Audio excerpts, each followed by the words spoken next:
السلام عليكم ورحمة الله وبركاته. إن الحمد لله نحمده ونستعينه ونستغفره ونعوذ بالله من شرور أنفسنا ومن سيئات أعمالنا. من يهده الله فلا مضل له ومن يضلل فلا هادي له. وأشهد أن لا إله إلا الله وحده لا شريك له وأشهد أن محمدا عبده ورسوله صلى الله تعالى عليه وعلى آله وصحبه وسلم تسليما كثيرا. يا أيها الذين آمنوا اتقوا الله حق تقاته ولا تموتن إلا وأنتم مسلمون. يا أيها الناس اتقوا ربكم الذي خلقكم من نفس واحدة وخلق منها زوجها وبث منهما رجالا كثيرا ونساء واتقوا الله الذي تساءلون به والأرحام إن الله كان عليكم رقيبا. يا أيها الذين آمنوا اتقوا الله وقولوا قولا سديدا يصلح لكم أعمالكم ويغفر لكم ذنوبكم ومن يطع الله ورسوله فقد فاز فوزا عظيما. أما بعد فأعوذ بالله من الشيطان الرجيم. بسم الله الرحمن الرحيم. تنزيل الكتاب من الله العزيز الحكيم. إنا أنزلنا إليك الكتاب بالحق فاعبد الله مخلصا له الدين. ألا لله الدين الخالص والذين اتخذوا من دونه أولياء ما نعبدهم إلا ليقربونا إلى الله زلفى إن الله يحكم بينهم فيما هم فيه يختلفون إن الله لا يهدي من هو كاذب كفار. সম্মানিত ব্রাদার ইসলাম, আল্লাহ রাব্বুল আলামিনের সমস্ত প্রশংসা যে আল্লাহ কোরআন কারীম নাযিল করেছেন এবং আমাদেরকে তার মাধ্যমে হিদায়াত দান করেছেন। সালাত এবং সালাম নাযিল করেন মুহাম্মদ রাসূলুল্লাহ সাল্লাল্লাহু আলাইহি ওয়াসাল্লাম, যার উপর কোরআন কারীম নাযিল হয়েছে, যার কাছে জিবরাইল আলাইহিস সালাম দীর্ঘ 23 বছরে এই কোরআন কারীম নিয়ে এসেছেন এবং তিনি মানব জাতি পর্যন্ত কোরআন কারীম সুন্দর করে পৌঁছে দিয়েছেন, যাতে করে কোনো মানুষের জন্য আল্লাহ পাকের সামনে কিয়ামতের দিনে ওজর অজুহাত না থাকে যে আল্লাহ আমরা জানতাম না। বর্তমান যুগে, বিশেষ করে যান্ত্রিক সভ্যতার যুগে, প্রত্যেক মানুষের কাছে মুসলিম অমুসলিম, গ্রামে বাস করে শহরে বাস করে, যেখানে থাক না কেন, আল্লাহ পাকের দ্বীন কোরআন কারীম, আল্লাহ পাকের সত্য দ্বীন, দ্বীন ইসলাম, দ্বীন ইসলামের বিধি বিধান পৌঁছে গেছে। আল্লাহ সম্পর্কে তাদের কানে আওয়াজ পৌঁছে গেছে। আল্লাহ পাকের কিতাব কোরআন কারীম সম্পর্কে তাদের কানে আওয়াজ পৌঁছে গেছে। আল্লাহ পাকের শেষ রাসূল মুহাম্মদ সাল্লাল্লাহু আলাইহি ওয়াসাল্লাম যার বিধান কিয়ামত পর্যন্ত সমস্ত মানুষের জন্য আল্লাহ পাক ফরজ করেছেন, তা মানুষের কাছে পৌঁছে গেছে। সুতরাং মানব জাতির কাছে কোনো ওজর নেই কোরআন ছাড়া অন্য কোনো মানব রচিত বিধান দিয়ে, অন্য কোনো ভ্রান্ত বিধান দিয়ে, অন্য কোনো রহিতকৃত ধর্ম মেনে নাজাত চাইবে, মুক্তি চাইবে। এই ক্ষেত্রে তাদের কাছে কোনো ওজর থাকবে না। বিশেষ করে যারা জন্মসূত্রে মুসলিম, তাদের কাছে আল্লাহ পাকের দিন পৌঁছে আছে। সুতরাং এই আমানতে খেয়ানত করলে আল্লাহ পাকের সামনে জবাব দিতে হবে। আজকে তাফসীর করব সূরা জুমার। সূরা জুমার, এই সূরার নাম সূরা জুমার এই জন্য যে এই সূরায় জুমার শব্দটি উল্লেখ করা হয়েছে। জুমার মানে কি বলতে পারেন? দল। জুমার মানে হচ্ছে মানুষের দল। জুমরাতুন মানে একটি দল, আর জুমার মানে দলগুলি। আল্লাহ রাব্বুল আলামিন জান্নাতি দলের কথা আর জাহান্নামের দলের কথা এই সূরার শেষ দিকে দুটি আয়াতে উল্লেখ করেছেন। ওয়াসিকাল্লাযীনা তাকাউ রাব্বাহুম ইলাল জান্নাতি যুমারা আর ওয়াসিকাল্লাযীনা কাফারু ইলা জাহান্নামা যুমারা। কাফেরদেরকে জাহান্নামের দিকে তাড়িয়ে নিয়ে যাওয়া হবে দলে দলে, যুমারা। আর ওয়াসিকাল্লাযীনা তাকাউ, আর যারা আল্লাহ ভীরু বলা হয় মুসলিমদের। তাহলে বোঝা গেল শুধু জন্মগত মুসলিম হয়ে কাজ হবে না। বলা হয়নি মুমিনদেরকে যারা ঈমানের দাবিদার তাদের ওয়াসিকাল্লাযীনা তাকাউ, যারা আল্লাহকে ভয় করেছে, পাপ মুক্ত জীবন যাপন করেছে, তাদেরকে নিয়ে যাওয়া হবে ওয়াসিকাল্লাযীনা তাকাউ রাব্বাহুম ইলাল জান্নাতি, জান্নাতের দিকে, যুমারা দলে দলে। সূরা জুমার, সূরা জুমারের প্রথমে আল্লাহ রাব্বুল আলামিন তার তাওহীদ অর্থাৎ একত্বের কথা উল্লেখ করেছেন। আল্লাহ পাক একক। সুতরাং আল্লাহ পাক রব্বুল আলামিনের জন্য সমস্ত ইবাদত বন্দেগী, সমস্ত আপনার আনুগত্য, আপনার দিন আল্লাহর জন্য নিখুঁত নির্ভেজাল হইতে হবে। আর এর বিপরীত হচ্ছে শিরক, বহুত্ব, শিরক মুক্ত হইতে হবে। শিরকের জন্য যেসব রাস্তা রয়েছে, মাধ্যমের রাস্তা, ভাইয়ের রাস্তা, ওসিলার রাস্তা, এটা হচ্ছে শিরকি রাস্তা। এই রাস্তা থেকে আল্লাহ পাক সতর্ক করেছেন। আর তারপরে বিভিন্ন বিষয়, আল্লাহ পাকের কুদরতের কথা, আল্লাহ পাকের পরিচালক ক্ষমতার কথা, আরো অন্যান্য বিষয়গুলি সূরায় উল্লেখিত হয়েছে। আমরা সরাসরি এখন তাফসীর শুরু করি। মহান আল্লাহ প্রথমে কোরআনে কারীম যে আল্লাহর পক্ষ থেকে নাযিলকৃত এই বিষয়টি দিয়ে শুরু করেছেন। বিসমিল্লাহির রহমানির রহিম। তানজিলুম মিনাল্লাহ, তানজিলুল কিতাবি মিনাল্লাহিল আজিজিল হাকীম। এই কিতাব, হাযা তানজিলুল কিতাব, এই কিতাব বা ইহা নাযিলকৃত কিতাব। হাযা তানজিলুল কিতাব মানে আল কিতাবুল মুনাজ্জাল। এই কিতাব হচ্ছে বা ইহা হচ্ছে আল্লাহ পাকের নাযিলকৃত কিতাব। তানজিল মানে হচ্ছে ধীরে ধীরে অবতীর্ণ হওয়া, আর ইনজাল মানে হচ্ছে একবারে নাযিল হওয়া। কোরআনে কারীমের বৈশিষ্ট্যের ক্ষেত্রে আল্লাহ পাক দুটি শব্দ উল্লেখ করেছেন। কোন কোন জায়গায় নাযালনা উল্লেখ করেছেন বাবে তাফসীর থেকে, বা তানজিল উল্লেখ করেছেন, যেমন এখানে আল্লাহ পাক তানজিল বলেছেন। তানজিল মানে ধীরে ধীরে নাযিল করা, একবারে নয়, বারবারে অল্প অল্প। কোরআনে কারীম একবারে নাযিল হয়েছে না বহুবারে নাযিল হয়েছে? বহুবারে। 23 বছরের জীবনে কিছু আয়াত, কিছু সূরা মাঝে মধ্যে এইভাবে নাযিল হয়ে সম্পূর্ণ হয়েছে কোরআনের নাযিল হওয়া। তাহলে এই দিক থেকে কোরআনের বৈশিষ্ট্য হচ্ছে যে তা হচ্ছে মুনাজ্জাল, তানজিল, ধীরে ধীরে। 23 বছরের জীবন, নবুয়তের জিন্দেগিতে 40 বছর বয়স থেকে শুরু করে 63 বছর পর্যন্ত এই 23 বছরের নাযিল হয়েছে। আর আল্লাহ বলেন ইন্না আনজালনাহু ফি লাইলাতুল কদর। ইনজাল বলেছেন নিশ্চয় আমি একে নাযিল করেছি। ইনজাল বাবে আল থেকে যারা প্রামাণ করেছেন, এর মানে হয় একবারে নামিয়ে দেওয়া, একবারে অবতীর্ণ করে দেওয়া। তো কোরআনে এটাও বৈশিষ্ট্য, কারণ আল্লাহ পাক রব্বুল আলামিন এই পুরো কোরআন কারীম লৌহে মাহফুজ থেকে প্রথম আসমানে বাইতুল ইজ্জাতে একবারে নাযিল করে দিয়েছে। সেখান থেকে জিবরাইল আলাইহিস সালাম যখন যখন আল্লাহ পাকের হুকুম হয়েছে তখন নবী করিম সাল্লাল্লাহু আলাইহি ওয়াসাল্লামের কাছে নিয়ে এসেছে। এই অর্থে কোরআন ইনজাল মুনজাল মানে ইনজাল করা হয়েছে। তো কোরআনে কারীমের দুটি বৈশিষ্ট্য। আল্লাহ বলেন তানজিলুল কিতাব, ইহা নাযিলকৃত কিতাব, যা ধীরে ধীরে নাযিল হয়েছে। মিনাল্লাহ, কার পক্ষ থেকে? আল্লাহর পক্ষ থেকে। তাহলে কোরআন মানব রচিত নয়। কেউ যদি বলেন মুহাম্মদ সাল্লাল্লাহু আলাইহি ওয়াসাল্লাম নিজে গড়ে বলেছেন, বা এগুলি হচ্ছে মুহাম্মদ সাল্লাল্লাহু আলাইহি ওয়াসাল্লামের ব্যক্তিগত মতামত, ব্যক্তিগত চিন্তার ফসল, মিথ্যা। যেমন অন্যান্য অনেক ধর্ম আছে, মানুষের চিন্তার ফসল হচ্ছে সে ধর্ম। গুরু নানকের ধর্ম হচ্ছে এই ধর্ম। মানুষের চিন্তার ফসল, জ্ঞান করলো, চিন্তা করলো যে মানুষের সংশোধন এইরকম ভাবে হওয়া উচিত। এইরকম বৌদ্ধদেবের ধর্ম, এরকম বহু ধর্ম রয়েছে। এগুলো মানুষের চিন্তার ফসল, যে কিভাবে মানুষের সংশোধন হয়। তার অন্তরে সত্যাই ছিল যে মানুষের সংশোধন করবো, কিন্তু আল্লাহ প্রদত্ত নয়, আল্লাহর পক্ষ থেকে দিক নির্দেশনা নয়, এটা নয়। পক্ষান্তরে মুহাম্মদ রাসূলুল্লাহ সাল্লাল্লাহু আলাইহি ওয়াসাল্লাম তিনি প্রচারক, পৌঁছাবারী, আর বিধান হচ্ছে, আদেশ নিষেধ হচ্ছে মহান আল্লাহ রাব্বুল আলামিন। আলা লাহুল খালকু ওয়াল আমর, বলেছেন শুনে রাখো যে একমাত্র আল্লাহর হচ্ছে সৃষ্টি, সৃষ্টিকর্তা কে? আল্লাহ। ওয়াল আমর, এবং আদেশ নিষেধের মালিক একমাত্র আল্লাহ। নবী করিম সাল্লাল্লাহু আলাইহি ওয়াসাল্লাম যা কিছু আদেশ নিষেধ করেছেন বা পৌঁছেছেন তা আল্লাহ পাকের আদেশ নিষেধ, কোরআনে কারীমে হোক অথবা রাসূলুল্লাহ সাল্লাল্লাহু আলাইহি ওয়াসাল্লামের হাদিসে হোক। সুতরাং হাদিসে যেসব আদেশ নবীর পক্ষ থেকে আছে, আমার আনা রাসূলুল্লাহ সাল্লাল্লাহু আলাইহি ওয়াসাল্লাম আমাদেরকে আল্লাহ রাসূল হুকুম করেছেন, আদেশ করেছেন, নির্দেশ দিয়েছেন, সেটাও আল্লাহর পক্ষ থেকে নবীর মাধ্যমে এসেছে। যে আল্লাহ আল আজিজ, সর্বজয়ী, মহাপরাক্রান্ত, আল হাকিম, যিনি মহাবিজ্ঞানী বা প্রজ্ঞাময়, যার আদেশ নিষেধে কেউ বাধা সৃষ্টি করতে পারে না, কারণ তিনি হচ্ছেন আজিজ। দুনিয়ার আদেশ নিষেধে অনেক বাধা সৃষ্টি করার লোক আছে। এইরকমই দুনিয়াতে কোনো মানুষ, কোনো ব্যক্তিত্ব যদি আদেশ নিষেধ করে, তো অনেক সময় যুক্তিসঙ্গত হয় না, অনেক সময় ফলপ্রসূ হয় না, তাদের লাভ নাই, কিন্তু সে স্বেচ্ছাচারিত করেছে, বা সে হয়তো ভালো মনে করে করেছে, কিন্তু তাতে খুব ক্ষতির দিক রয়েছে, বেশি ক্ষতির দিক রয়েছে, লাভের দিক নেই, লাভের দিক কম আছে।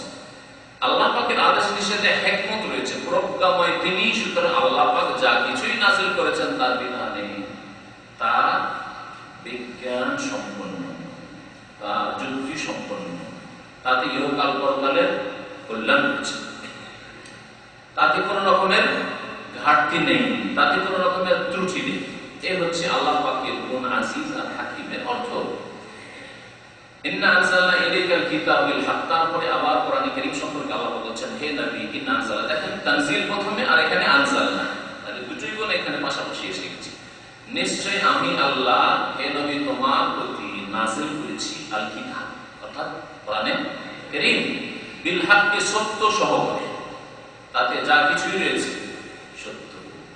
যদি কোনো সংবাদ থাকে, কাহিনী থাকে, ঘটনাবলী থাকে, তা সত্য। তাতে যদি অদৃশ্যের কথা, গায়েবের কথা থাকে, তা হচ্ছে সত্য। তাতে যদি ভবিষ্যৎবাণীর কথা থাকে, তাহলে সত্য। তাতে যদি আদেশ নিষেধ থাকে, তাও সত্য। ফা'বুদিল্লাহ মুখলিসান লাহুদ্দিন। সুতরাং হে নবী মুহাম্মদ সাল্লাল্লাহু আলাইহি ওয়াসাল্লাম, তুমি আল্লাহ পাকের ইবাদত করবে মুখলিসান লাহুদ্দিন, তার জন্য দ্বীনকে, এখানে দ্বীন মানে হচ্ছে আনুগত্য। দ্বীনের আরবি অর্থ হচ্ছে আত-তাআহ, আনুগত্যকে নিখুঁত এবং নির্ভেজাল করে, খালিস করে। আল্লাহ পাকের আনুগত্যে, আল্লাহ পাকের দাসত্বে, আল্লাহ পাকের গোলামিতে, আল্লাহ পাকের ইবাদত বন্দেগীতে যাতে করে কোন রকমের ভেজালের সংমিশ্রণ না থাকে, শিরক না থাকে। আল্লাহর কথা মানি, মানুষের কথা মানি, মানুষের কথা স্বাধীনভাবে মানি না, মানুষের কথা মানলে আল্লাহ পাকের কথা আওতাতে দিতে। রাসূলুল্লাহ সাল্লাল্লাহু আলাইহি ওয়াসাল্লাম যেহেতু আল্লাহ পাকের কথাই বলেছেন এবং আল্লাহ পাকের কথার বাইরে তিনি বলেননি, সেই জন্য যে ব্যক্তি রাসূলের আনুগত্য করলো সে আল্লাহ পাকেরই আনুগত্য করলো। মাইয়াতি রাসূলুল্লাহ ফাকাদ আতা আল্লাহ তাআলা বলেছেন। তারপরে আল্লাহ পাক বলেছেন যে এই দ্বীন, দ্বীনের ইবাদত বন্দেগী, আনুগত্য একমাত্র আল্লাহর জন্য নিখুঁত নির্ভেজাল হতে হবে, এটাই নবীকে আদেশ। আর এটা হচ্ছে আল্লাহ পাকের ঘোষণা। আল্লাহ মানে শুনে রাখো, জেনে রাখো, সতর্ক হও। আল্লাহ আল্লাহ অর্থ করা হয় সতর্ক হও, শাব্দিক অর্থ। আর মানে জেনে রাখো, তোমাদেরকে জানাচ্ছি, লিল্লাহি দীনুল খালিস, একমাত্র আল্লাহর জন্য রয়েছে নিখুঁত নির্ভেজাল আনুগত্য। নিখুঁত নির্ভেজাল আনুগত্য করবেন আল্লাহ পাকে। আপনি বাপ মায়ের আনুগত্য করবেন, আল্লাহ পাকের আনুগত্যের আওতা। তার বাইরে হলে ছুঁড়ে ফেলতে হবে। আপনি ইমামের, আপনি নেতার, আপনার মালিকের, আপনার কফিলের, আপনার যে কোনো বড় ব্যক্তির আনুগত্য করবেন আল্লাহ পাকের আনুগত্যের আওতায়। এই হচ্ছে আল্লাহ পাকের খালিস আনুগত্য। ওয়াল্লাযীনা ইত্তাখাযু মিন দুনিহি আউলিয়া, কিন্তু এক শ্রেণীর মানুষরা আল্লাহ পাকের নিখুঁত নির্ভেজাল ইবাদত বন্দেগী না করে, আল্লাহ পাকের খালিস আনুগত্য না করে, তার দ্বীনকে, দ্বীনের ইবাদত বন্দেগী, বিধি বিধানকে, আদেশ নিষেধকে আল্লাহর জন্য খালিস না করে তাতে শিরকের সংমিশ্রণ ঘটিয়েছে তার মাধ্যমের নামে। আর ওরা যুক্তি পেশ করেছে যে আসলে তো আমরা আল্লাহকে মানি, আল্লাহ সম্পর্কে বিশ্বাস করি, কেবল আমরা আল্লাহ বিশ্বাস করি না, কেবল আল্লাহর কথা আমরা মানি না, মানি, কিন্তু আমরা দেবদেবী অথবা পীর ওলি, আমরা মাজার, এদের কাছে যে যাই কিছু আশা নিয়ে, কারণ এদের মাধ্যমে, এদের ভায়াই আল্লাহর কাছে পাবো। এই চোরা রাস্তা দিয়ে চোরা চালান হয়েছে শিরকের পুকুর। এই চোরা রাস্তা সম্পর্কে আল্লাহ পাক সতর্ক করেছেন। তাই আল্লাহ পাক ইরশাদ করেছেন যে ওয়াল্লাযীনা ইত্তাখাযু মিন দুনিহি আউলিয়া, আর যারা আল্লাহকে বাদ দিয়ে অন্য পৃষ্ঠপোষক, আউলিয়া পৃষ্ঠপোষক, অভিভাবক গ্রহণ করেছে, ইত্তাখাযু সাব্যস্ত করেছে, গ্রহণ করেছে, তারা যুক্তি পেশ করেছে, মানাবতম মানে এখনো তারা বলে থাকে, যে কোনো শ্রেণীর দেবদেবী পূজারীরাও বলে থাকে, আর কবর মাজার পূজারীরাও বলে থাকে, জিন্দা পীর, মুর্দা পীরের পূজারীরাও বলে থাকে, ভক্তরা বলে থাকে, মানাবতম, এদের তো আমরা ইবাদত করি না, কে বলে এদের ইবাদত করি? ইবাদত তো আল্লাহরই করি। নামাজ পড়ছি আল্লাহর জন্য, রোজা রাখছি আল্লাহর জন্য, কুরবানি করেছি আল্লাহর জন্য, কিন্তু খাসি মানুষ যে ওরসে যাবে হচ্ছে ওটার মাধ্যম আল্লাহ পর্যন্ত পৌঁছাতে বায়াত লাগবে, তো সিঁড়ি লাগবে, সিঁড়ি লাগবে। তারা উদাহরণ পেশ করে যে ছাদের উপরে চললে সিঁড়ি দরকার, আর ডাইরেক্ট লাফ দিয়ে আপনি এখানে 5 তলার উপরে এসেছেন, যে বা 7 তলার উপরে এখানে এসেছেন, আসলে 7 তলা কিন্তু লিফটে 5, তাই না? তো এখানে লিফট না হলে আসতে পারতেন না, লিফট লেগেছে। বলছে যে পীর ওলিরা লিফট মুসলিম বিদাতি আর যারা শিরক করে থাকে মুসলিম তারা বলে থাকে। আর যারা মুসলিম যারা দেবদেবীর পূজা করে তারা বলে ওই উপরওয়ালাকে পেতে হলে তো রামকৃষ্ণ দরকার, হ্যাঁ, সরস্বতী দুর্গা এসব দরকার, ওদের দুর্গা দরকার, আর এই মুসলিম মুশরিকদের দরকার দরকার। জি, পার্থক্য শুধু ওদের সিঁড়ি এগুলি যুক্তি। আর এক যুক্তি তারা পেশ করে মন্ত্রী মিনিস্টার রাষ্ট্রপতির কাছে পৌঁছিত, প্রধানমন্ত্রীর কাছে, চিফ মিনিস্টারের কাছে পৌঁছিত, প্রাইম মিনিস্টারের কাছে পৌঁছিতে হবে। আপনি একজন গ্রামের সাধারণ মানুষ, আপনি কি করে সরাসরি পৌঁছিলেন? তাহলে আপনার এলাকার এমপি কে ধরতে হবে, যেসব এলাকায় এমএলএ আছে, চিফ মিনিস্টার যাবেন ভারতের, তাহলে এমএলএ কে ধরতে হবে, অথবা আপনার এলাকার প্রধান চেয়ারম্যানকে ধরতে হবে, ধরে ওপরে পৌঁছিতে হবে। আপনি এমপি পর্যন্ত পৌঁছিতে পারবেন, তাহলে চেয়ারম্যানকে ধরে দিতে হবে, প্রধানকে ধরে দিতে হবে। এই যুক্তি তাদের, এগুলি হচ্ছে তাদের আরবি ভাষায় ওসিলা। মুসলিম বিদাতি যারা শিখবে তারা ওসিলা বলে, আর অন্যরা মাধ্যম বলে। মাধ্যম মানে ওসিলা, ব্যক্তিকে, জীবিত অথবা মৃত ব্যক্তিকে ওসিলা করে থাকে। দেবদেবীকে হোক, যারা কোনো এককালে ব্যক্তি ছিল মারা গেছে তাদের প্রতিমূর্তি তৈরি করে পূজা করা হয়েছে, অথবা তারা মরে গেছে তাদের কবরে পূজা করা হয়েছে। এটাকে তারা তাদের ইবাদত বলে না, এটা হচ্ছে বড় শিরক। এই যদি শিরক না করে আর এটা কোন শিরক? আল্লাহ পাক সতর্ক করেছেন তার মাধ্যম আল্লাহর ক্ষেত্রে কোন ব্যক্তিকে তারা জীবিত, মৃত, কবরওয়ালা অথবা মূর্তি এগুলি মাধ্যম নয়। মাধ্যম আছে, আল্লাহ পর্যন্ত পৌঁছার জন্য সিঁড়ি লাগবে, আল্লাহ পর্যন্ত পৌঁছার জন্য ভায়া লাগবে, কিন্তু সেই ভায়া কি? হ্যাঁ, ঈমান এবং আমল। কোরআনে কারীমের কত আয়াত রয়েছে, ইন্নাল্লাযীনা আমানু ওয়া আমিলুস সালিহাত কানাত লাহুম জান্নাতুল ফিরদাউসিল নুজুলা ইল্লাল্লাযীনা আমানু ওয়া আমিলুস সালিহাত, তাই না? ওয়া তাওয়াসাউ বিল হাক্কি ওয়া তাওয়াসাউ বিস সাবর। আল্লাহ রাব্বুল আলামিন ঈমান কে মাধ্যম বলেছেন। আল্লাহ পর্যন্ত পৌঁছার জন্য আপনার সিঁড়ি হচ্ছে ঈমান, আপনার সিঁড়ি হচ্ছে ঈমানের প্রমাণ নেক আমল, আমলুস সালিহাত, নেক আমলগুলি। একটা আমল করে বললে পার পেয়ে যাব না, কিন্তু এরা ব্যক্তিকে ধরে ফেলেছে, জীবিত অথবা মৃতকে ধরে ফেলেছে। আল্লাহ সতর্ক করেছেন। এই আয়াতের তাফসীর সঠিক জানার পরেও মুসলিম বিশ্বে যদি কবর মাজার পূজা থাকে তাহলে তারা কোরআন বুঝবে না। আল্লাহ বলেছেন ওয়াল্লাযীনা তাখাযু মিন দুনিহি আউলিয়া, যারা আল্লাহকে বাদ দিয়ে অন্যদেরকে বা আল্লাহ ছাড়াও, আল্লাহকে বড় আল্লাহ আর এদেরকে আল্লাহ রব্বুল ডান হাত বাম, হ্যাঁ, এরা সঙ্গে তাদেরকে পৃষ্ঠপোষক অভিভাবক সাব্যস্ত করেছে। তারা বলে থাকে মা না বলো, এদের তো আমরা পূজা করি না, এদের তো আমরা ইবাদত করি না, ইল্লা তবে করি কেন? লিয়াকাররিবুনা ইলাল্লাহি যুলফা, যাতে করে লিয়াকাররিবুনা আল্লাহ করিব করে দেয়, করিব মানে নিকটবর্তী করে দেয়, যুলফা মানে নিকটবর্তী, আল্লাহ নৈকট্য লাভ যাতে করে হয় এদের মাধ্যমে। এই যুক্তিতেই প্রতিটি যুগে শিরক শুরু হয়েছে। নূহ আলাইহিস সালামের যুগে সর্বপ্রথম শিরক, আল্লাহ পর্যন্ত পৌঁছার উপায় নিকটবর্তী করে দেবে, এই যুক্তি পেশ করেছে। নিকটবর্তী করে দেবে, আমি যেতে পারছি না, রাস্তায় বাধা, এত দ্রুত পৌঁছতে পারবো না, শর্টকাট রাস্তা, এই পীররা পৌঁছে দেবে, এদের দেবীরা পৌঁছে দেবে, এই নেক লোকরা পৌঁছে দেবে, ওলিয়া উলিয়া পৌঁছে দেবে, নিকটবর্তী করে দেবে। একটা যুক্তি এখানে বলা হচ্ছে, অন্য জায়গায় বলা হয়েছে তারা বলতে আরেকটি ভাষায় হাওলায়ে শুফাআউনা ইনদাল্লাহ, আল্লাহর কাছে আমরা গিয়ে সরাসরি কথা বলতে পারবো না কিয়ামতে, কি করে রেহাই পাবো? তখন আমাদের জন্য কে সুপারিশ করবে? এই ওলিয়া উলিয়া তো সুপারিশ করে। মুসলিম মুশরিকরা বলছে এই পীর ওলিরা হয়তো আমরা জান্নাতে যেতে পারবো না। আর যারা মুসলিম মুশরিক তারা বলে থাকে যে এই দেবদেবী না হলে কি করে আল্লাহ পর্যন্ত পৌঁছে যেতে পারে, তার সন্তুষ্টি হতে পারে, আর নরক থেকে বাঁচা যেতে পারে, স্বর্গ পাওয়া যেতে পারে, এদের মাধ্যমে তো স্বর্গ পাবো, এরা আমাদের জন্য সুপারিশ করবে সেটা নেই। এইভাবে প্রথম শিরক যখন শুরু হয় নূহ আলাইহিস সালামের পূর্বকালে, আর তাদের সংশোধনের জন্য, তাদেরকে দ্বীনের দিকে নিয়ে আসার জন্য, শিরক থেকে উদ্ধার করার জন্য নূহ আলাইহিস সালামকে আল্লাহ পাক পাঠিয়েছেন। আর 950 বছর লেগেছে আল্লাহ রাব্বুল আলামিন। কত বড় অপরাধ, যে অপরাধ থেকে মানুষ সংশোধনের জন্য 25-50 বছর না, বরং 950 বছর আল্লাহ পাক তাকে রেখেছেন যে এদেরকে হিদায়াত করো, কারণ এরা চিরকালে জাহান্নামে হয়ে যাবে এই অবস্থায় যদি চলে যায়। আল্লাহ পাক তারপরে ইরশাদ করছেন যে তবে এই বিবাদ থেকেই যাবে।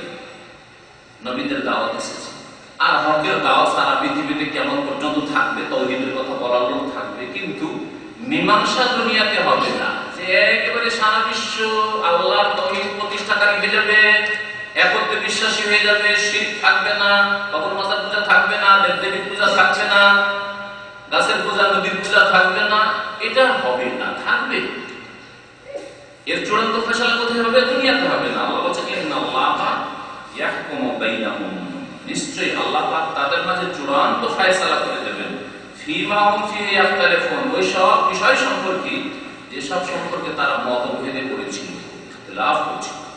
ইন্নাল্লাহা লা ইয়াহদি মান হুয়া কাযিবুন কাফফার, আরো জেনে রাখো নিশ্চয়ই আল্লাহ পাক রব্বুল আলামিন রাস্তা দেখাবেন না, সঠিক পথ প্রদর্শন করবেন না ওই ব্যক্তিকে বা ওই শ্রেণীর লোককে, মানে কাযিব যে মিথ্যু, মিথ্যাবাদী, কাযিব, আর কাফফার যে কুফরিকারী। আল্লাহ পাক দুটি খারাপ গুণ বললেন মানুষের, একটা হচ্ছে কাযিব মিথ্যাবাদী, আর একটা হচ্ছে যে অস্বীকারী কাফের। কাফেরকে আল্লাহ সঠিক রাস্তা দেখাবেন না, তৌফিক দেবেন না সঠিক রাস্তা পাওয়ার। আর যে মিথ্যা কথা বলবে আল্লাহ সম্পর্কে, আল্লাহর দ্বীন সম্পর্কে, আল্লাহ রাসূল সম্পর্কে, ধর্ম সম্পর্কে, তাদেরকে আল্লাহ পাক কখনো রাস্তা দেখাবেন না। এর দ্বারা আল্লাহ পাক এই কথা বলতে চেয়েছেন যে যারা বলছে আল্লাহ পর্যন্ত পৌঁছার জন্য মাধ্যম লাগবে, মাধ্যম ছাড়া পৌঁছা যাবে না, ব্যক্তি মাধ্যম, দেবী হোক অথবা কবর মাজার হোক, এরা কাফের, এরা হচ্ছে মিথ্যু। দুই নম্বর, এইরকম অবস্থা, এই আকীদা নিয়ে যদি চলে যায় যে আল্লাহর কাছে পৌঁছার জন্য এই একটি পথ, তাহলে এরা হল কাফার, কুফরিকারী। আল্লাহ পাকের তাওহীদ একত্বের সাথে কুফরি করলো, আল্লাহকে আল্লাহু আহাদ এটা প্রতিষ্ঠা করলো না, অথচ সূরা ইখলাস মন্ত্রের মতো তেলাওয়াত করে বলতো আল্লাহ আহাদ।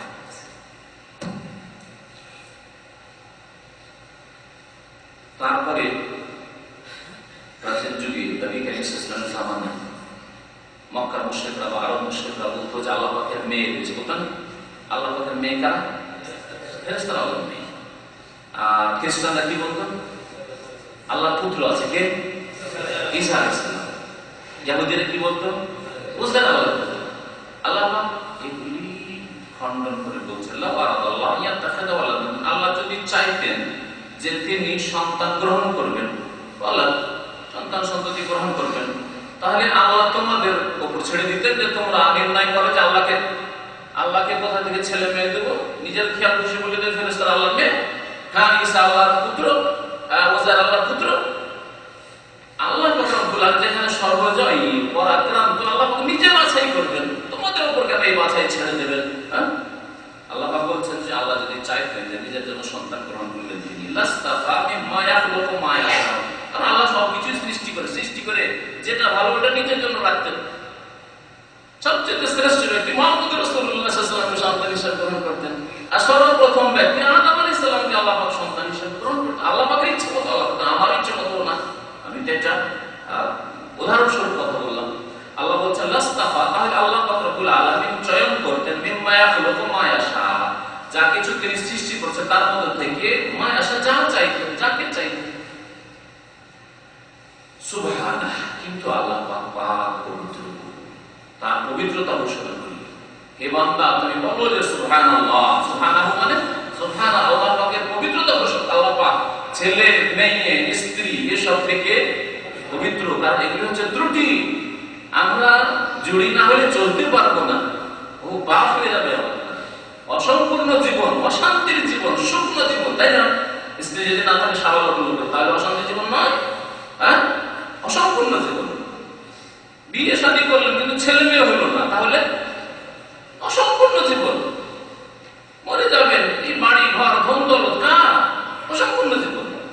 তাহলে বোঝা যাচ্ছে যে আমরা অভাবী, আমরা দুর্বল, আমরা কমজোর, সেই জন্য এগুলো অভাব। আল্লাহ পাক রব্বুল আলামিন এসব ত্রুটি থেকে, দুর্বলতা থেকে পাক পবিত্র। সুবহানাহু ওয়াল্লাহুল ওয়াহিদুল কাহ্হার, তিনি হচ্ছেন আল্লাহ যিনি আল ওয়াহিদ, এক ও একক, আল কাহ্হার যিনি অপ্রতিরোধ, যাকে কেউ প্রতিরোধ করতে পারে না। আল কাহ্হার আল্লাহ পাকের যে নাম, তার মানে হচ্ছে যে কোনো কাজ করতে গিয়ে কেউ প্রতিরোধ করার লোক হয়ে গেল।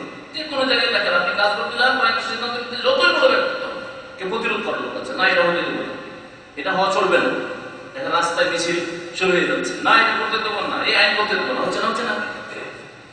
আল্লাহ রাব্বুল আলামিনের বিরুদ্ধে কেউ কিছু করতে পারবে? আল্লাহ সুনামি পড়ালেন, মিছিল করুক না সারা পৃথিবী, ইনকিলাব জিন্দাবাদ, সুনামি হইলে দেবো না দেবো না, জাপানে এত বেশি ভূমিকম্প আসছে কেন, হইতে দেবো না দেবো না, কোথায় ক্ষমতা? আল্লাহ পাক আল্লাহ আল্লাহ আছে, আল্লাহ যিনি আল ওয়াহিদ, এক ও এক। আল্লাহ পাক বলে যখন এক ও একক, তো আল্লাহ সন্তান কি করে হতে পারে? কারণ যার জুড়ি আছে, স্ত্রী আছে, যার ছেলে মেয়ে আছে, তারা কিন্তু মালিকের কন্যা। দেখেন অনেক পুরুষরা মারা গেছে, তার স্ত্রী রানী হয়ে বসে আছে, প্রধানমন্ত্রী হয়ে বসে আছে না? নেই? দেখেন বাবা মারা গেছে, মেয়ে প্রধানমন্ত্রী হয়ে বসে আছে, আছে না? নেই? তাহলে বোঝা গেল যে ছেলে মেয়ে হইলে বাবার ক্ষমতায় তারা অংশীদার। অংশীদার বাবার নামে কেউ পাশ করে নিচ্ছে, কেউ স্বামীর নামে পাশ করে নিচ্ছে, নেতৃত্ব পেয়ে যাচ্ছে, অথবা ক্ষমতা পেয়ে যাচ্ছে, অথবা লোকেরাই বসিয়ে দিচ্ছে, হচ্ছে না হচ্ছে না, তাদের ভাগিদার না হলে এমনি দিত। আরো তো অনেক বিচক্ষণ মহিলারা আছে, কেন পাচ্ছে না? তারা অনেক বড় বড় ডিগ্রি হোল্ডার মহিলারা আছে, কেন পাচ্ছে না? আল্লাহ রাব্বুল আলামিনের যদি ছেলে মেয়ে সাব্যস্ত করে, স্ত্রী সাব্যস্ত করে, আল্লাহ তাহলে তৌহিদ একত্র থাকবে না, ওরাও আল্লাহর ভাগিদার হয়ে যাবে। ঈসা আল্লাহর ক্ষমতায় ভাগিদার হয়ে যাবে, ওযায়ের আল্লাহর ভাগিদার হয়ে যাবে, ফেরেশতারা আল্লাহ পাকের ভাগিদার হয়ে যাবে, তার ভাগ বন্টন করে দিয়ে যাবে।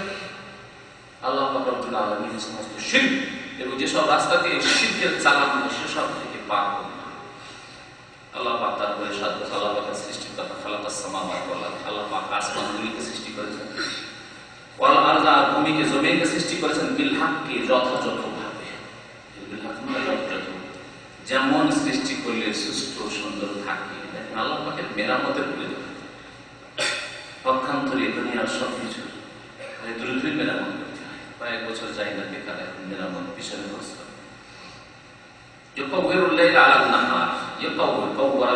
মানে আবৃত করা, ঢেকে নেওয়া, আলোহীন করে দেওয়া। এটার শামস কুবরা ওখানে আছে, এখান থেকে, হ্যাঁ, যখন সূর্য আলোহীন করে দেওয়া হবে, বাট সূর্য আরো ঢেকে নেওয়া মানে শেষ করে দেওয়া হবে। ইউকাউবিরুল লাইলা আলান নাহার, রাতকে দিয়ে দিনকে ঢেকে দেন আল্লাহ রাব্বুল আলামিন, রাতকে দিয়ে দিনের উপর আবরণ করে দেন। ওয়াইকাউবিরুন নাহারা আলাল লাইল, এবং দিনকে দিয়ে রাতের উপর আবরণ তৈরি করে দেন। যখন দিনের আবরণ রাতের উপর পড়ে যায় তখন আলো হয়ে যায় পৃথিবীতে, আর রাতের আবরণ যখন, রাতের ঢাকনা যখন দিনের উপর পড়ে যায় তখন অন্ধকার হয়ে যায় পৃথিবীতে। ওয়াসাখখারা শামসা ওয়াল কামার, এবং একমাত্র আল্লাহ নিয়ন্ত্রণ করেন সূর্যকে আর চন্দ্র, এসবের উপর একমাত্র নিয়ন্ত্রণ আল্লাহ রাব্বুল আলামিন। কুল্লু ইয়াজরি লিআজালি মুসাম্মা, প্রত্যেকই চলমান রয়েছে ইয়াজরি। তাহলে বোঝা গেল সূর্য ঘুরে, সূর্য চলে, চন্দ্র চলে, সূর্য ঘুরে না পৃথিবী ঘুরে। আল্লাহ বলছেন সূর্য চলে, ইয়াজরি, তারা ইয়াজরি মানে চলমান হওয়া, ঘোরা। কুল্লুন, প্রত্যেকই, ইয়াজরি চলতে রয়েছে, লিআজালি মুসাম্মা, নির্দিষ্ট সময়ের উদ্দেশ্যে। এর অর্থে একটা নির্ধারিত সময় আছে, তখন গিয়ে সূর্য ধ্বংস, চন্দ্র ধ্বংস, পৃথিবী ধ্বংস, কিয়ামত যখন হবে। এক, দ্বিতীয়, নির্ধারিত সময় আছে, দিন ছোট, এতটা পরিমাণ থেকে এত দেশ পর্যন্ত তোমাকে এতক্ষণ ধরে আলো দিতে হবে, তারপর আলো শেষ। এতক্ষণ তোমাকে অন্ধকার রাখতে হবে, তারপরে অন্ধকার শেষ। আল্লাহ পাক রব্বুল আলামিন নির্দিষ্ট সময়ের জন্য এসবকে চলমান রেখেছেন। আলা, শুনে রাখো, হুয়াল আজিজুল গাফফার, সেই আল্লাহ সর্বজয়ী পরাক্রান্ত, আল গাফফার, আর তিনি মহাক্ষমাশীল। গাফফার, গফুর মানে মার্জনাকারী। খালাকাকুম মিন নাফসিন ওয়াহিদা, আর তোমাদেরকে আল্লাহ বলেন সৃষ্টি করেছেন তোমাদেরকে এক ব্যক্তিকে, আদম আলাইহিস সালামকে। সুম্মা জাআলা মিনহা যাওজাহা, তারপরে তার থেকে তার জুড়ি সৃষ্টি করেছেন। তাকে হাওয়া আলাইহিস সালাম সৃষ্টি করেছেন। নবী কারীম সাল্লাল্লাহু আলাইহি ওয়াসাল্লাম হাদিসে রয়েছে, ইন্নাল মারআতা খুলিকাত মিন দিলাইন, নারীকে সৃষ্টি করা হয়েছে পুরুষের যে পাঁজরার হাড় থেকে, বাঁকড়াটি থেকে। ওয়া আনজালা লাকুম মিনাল আনআমি সামানিয়াত আজওয়াজ, এবং তোমাদের জন্য অবতরণ করেছেন, নাযিল করেছেন, মিনাল আনআমি, গবাদি পশুর মধ্য থেকে, চতুষ্পদ জন্তুর মধ্য থেকে, সামানিয়াত আজওয়াজ, 8 জোড়া। 8 জোড়া পশু আল্লাহ, মানে 8 রকমের পশু, 8 জোড়া মানে 8 রকমের পশু আল্লাহ নাযিল করেছেন। এই এই 8 রকমের পশু কি কি সূরা আনআমে এর বিস্তারিত কথা কোরআনের ভাষায় উল্লেখিত হয়েছে। কে বলতে পারেন? গরু, ভেড়া, মিনাদ দানে আল ইসনাইন, মিনাদ দান যে মেষ, যে ভেড়া ভেড়ি যেগুলো বলি, বুঝেন তো না? ভেড়া ভেড়ি মিনাদ দান আল ইসনাইন, দুই রকম, মানে নর আর নারী। আর মিনাল মাযে ইসনাইন, মায মানে হচ্ছে বকরি ছাগল, ছাগল নর এবং নারী, তো চার হলো। মিনাল বাকারে আল ইসনাইন, আর গরু গাভী, গায়, নর নারী আল্লাহ সৃষ্টি করেছেন। মিনাল ইবলি আল ইসনাইন, আর উট দুই রকম সৃষ্টি করেছেন। তাহলে 4 রকমের সৃষ্টি, আর জোড়া জোড়া দিয়ে 4 দুগুণে 8। আল্লাহ পাক ওর কথা এখানে সংখ্যায় বলেছেন। তারপরে মানুষের সৃষ্টির কথা আল্লাহ বলেছেন। এই যে আল্লাহ গবাদি পশুগুলি সৃষ্টি করেছেন, এগুলিকে কেন আল্লাহ খাস করেন? আরো তো বড় সৃষ্টি করেছেন, কচ্ছপ সৃষ্টি করেছেন, দাদাও সৃষ্টি করেছেন, আরো বহু প্রাণী হরিণ সৃষ্টি করেছেন, তার কথা কেন উল্লেখ করলেন না, তাই না? এই জন্যই যে যতগুলি গৃহপালিত পশু রয়েছে বা আরো যেগুলো পশু, তার মধ্যে সবচেয়ে বেশি উপকারী এই পশু। এগুলোর বস্তু খাচ্ছে, এগুলো চামড়া দিয়ে উপকৃত হচ্ছেন, এগুলো সবকিছু দিয়ে উপকৃত হচ্ছেন। চাষাবাদের কাজে লাগছে, অথবা সবারই কাজে লাগছে, উঠে পেটে চাচ্ছেন, ইত্যাদি ইত্যাদি। বাকি অন্যগুলোতে একদিকে আছে তো আরেকদিকে, একদিকে আছে তো আরেকদিকে। এই জন্য বিশেষ করে আল্লাহ রাব্বুল আলামিন এই পশুগুলোর কথা উল্লেখ করেছেন। অনুগ্রহ স্বরূপ যে আল্লাহ পাকের অনুগ্রহ, আল্লাহ যদি এগুলি না দিতেন তাহলে জীবনে গোস্ত হতে পেতেন। কত হতভাগা মাহরুম বঞ্চিত যারা নিজেদের উপর গোস্তকে হারাম করে দিয়েছে, জীব হত্যা মহাপাপ, তাদের ভ্রান্ত ধারণা। সুতরাং জীবনের শাকসবজি ছাড়া কিছুই খেতে পায় না। দুনিয়াতেও বদনসিব বঞ্চিত, আর আখিরাতেও যেহেতু ভ্রান্ত ধর্মের ভ্রান্ত বিধানের উপর রয়েছে, সুতরাং আখিরাতেও আল্লাহর নিয়ামতে আল্লাহ বলছেন তোমাদের সৃষ্টি সম্পর্কে, ইয়াখলুকুকুম ফি বুতুনি উম্মাহাতিকুম, তোমাদেরকে আল্লাহ সৃষ্টি করে থাকেন তোমাদের মায়েদের পেটে, মায়েদের গর্ভে। খালকান মিন বাদি খালকিন, এক সৃষ্টির স্তরের পরে আরেক সৃষ্টির স্তর, বিভিন্ন স্তরে। এই স্তরগুলির কথা আল্লাহ পাক রব্বুল আলামিন অন্যান্য আয়াত উল্লেখ করেছেন। সূরা মুমিনুন রয়েছে, আল্লাহ পাক এক স্তরে কি রাখলেন? নুতফা, বীর্য, তারপরে আলাকা হলো, মানে জমাট বাঁধা রক্ত, রক্তের আকার ধারণ করলো আর জমাট বাঁধা হয়ে গেল। তারপরে মজগা, গোশতের পিণ্ড, গোশতের টুকরো হলো। তারপরে তাতে ছবি অঙ্কন, আল্লাহ রূপ চেহারা দিলেন, মাথা থেকে পা পর্যন্ত এখন ভাগ বন্টন হইলো, আর ছেলের নাম মেয়ে, ওর আকার আকৃতি আকৃতি। তারপরে তার ভিতরে আল্লাহ রব্বুল আলামিন হাড় হাড্ডি দিলেন। কি ছিল? বীর্য ছিল, জমাট বাঁধা রক্ত ছিল, গোশত ছিল, গোশতের মধ্যে হাড্ডি করতে গেল, হাড় হাড্ডি আল্লাহ তৈরি করে দিলেন। তার পাশে ফাঁকা লাহমান, আর তারপরে হাড়গুলির ওপরে আমি কি করলাম?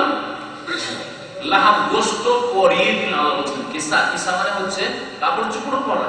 যেমন কাপড় চোপড় মানুষ পরিধান করে, ঠিক ওইভাবে হাড্ডিগুলির ওপর আল্লাহ পাক গোশত সাজান, গোশত পরিধান করিয়ে দিলেন। কত সুন্দর রূপ চেহারা দিয়ে আল্লাহ দুনিয়াতে বের করে দিলেন। তাবারাকাল্লাহু আহসানুল খালিকিন।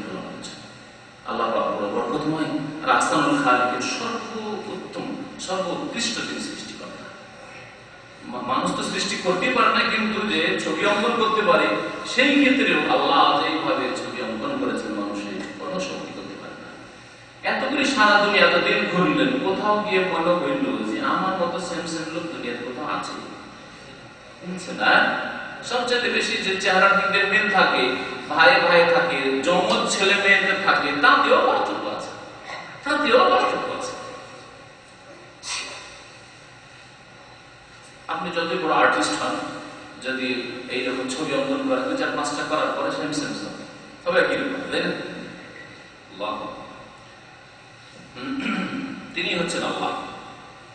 আল্লাহ পাক বলছেন ফি যুলুমাতিন সালাস, আর 3 অন্ধকারের মাঝে আল্লাহ তোমাদেরকে সৃষ্টি করেছেন। সুবহানাল্লাহ, 3 অন্ধকারে তোমাদেরকে রেখেছেন, বিভিন্ন স্তর পার করে নিয়ে আসলেন। ওই স্তরগুলি কোথায় অতিক্রম করলেন? ফি যুলুমাতিন সালাস, 3 অন্ধকারে। এই 3 অন্ধকার কে বুঝাইতে পারবে? দেখি আপনারা তাফসীর করেন। এক হচ্ছে মায়ের পেটের অন্ধকার,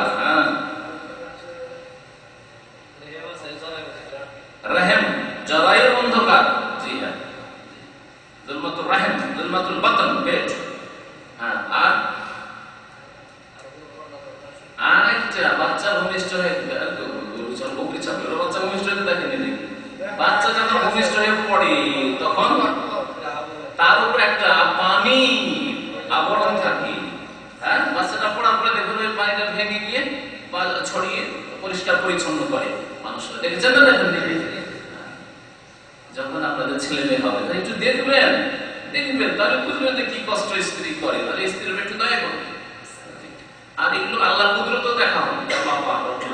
তিন অন্ধকার মাঝে আপনাকে আমাকে বাঁচিয়ে রেখেছেন, অথচ আপনার যদি একটা বস্তা তাতে শ্বাস প্রশ্বাস নিতে পারবেন, সামান্য বস্তাতে যদি প্যাকিং করে দেওয়া হয় কিছুটার মধ্যে শেষ।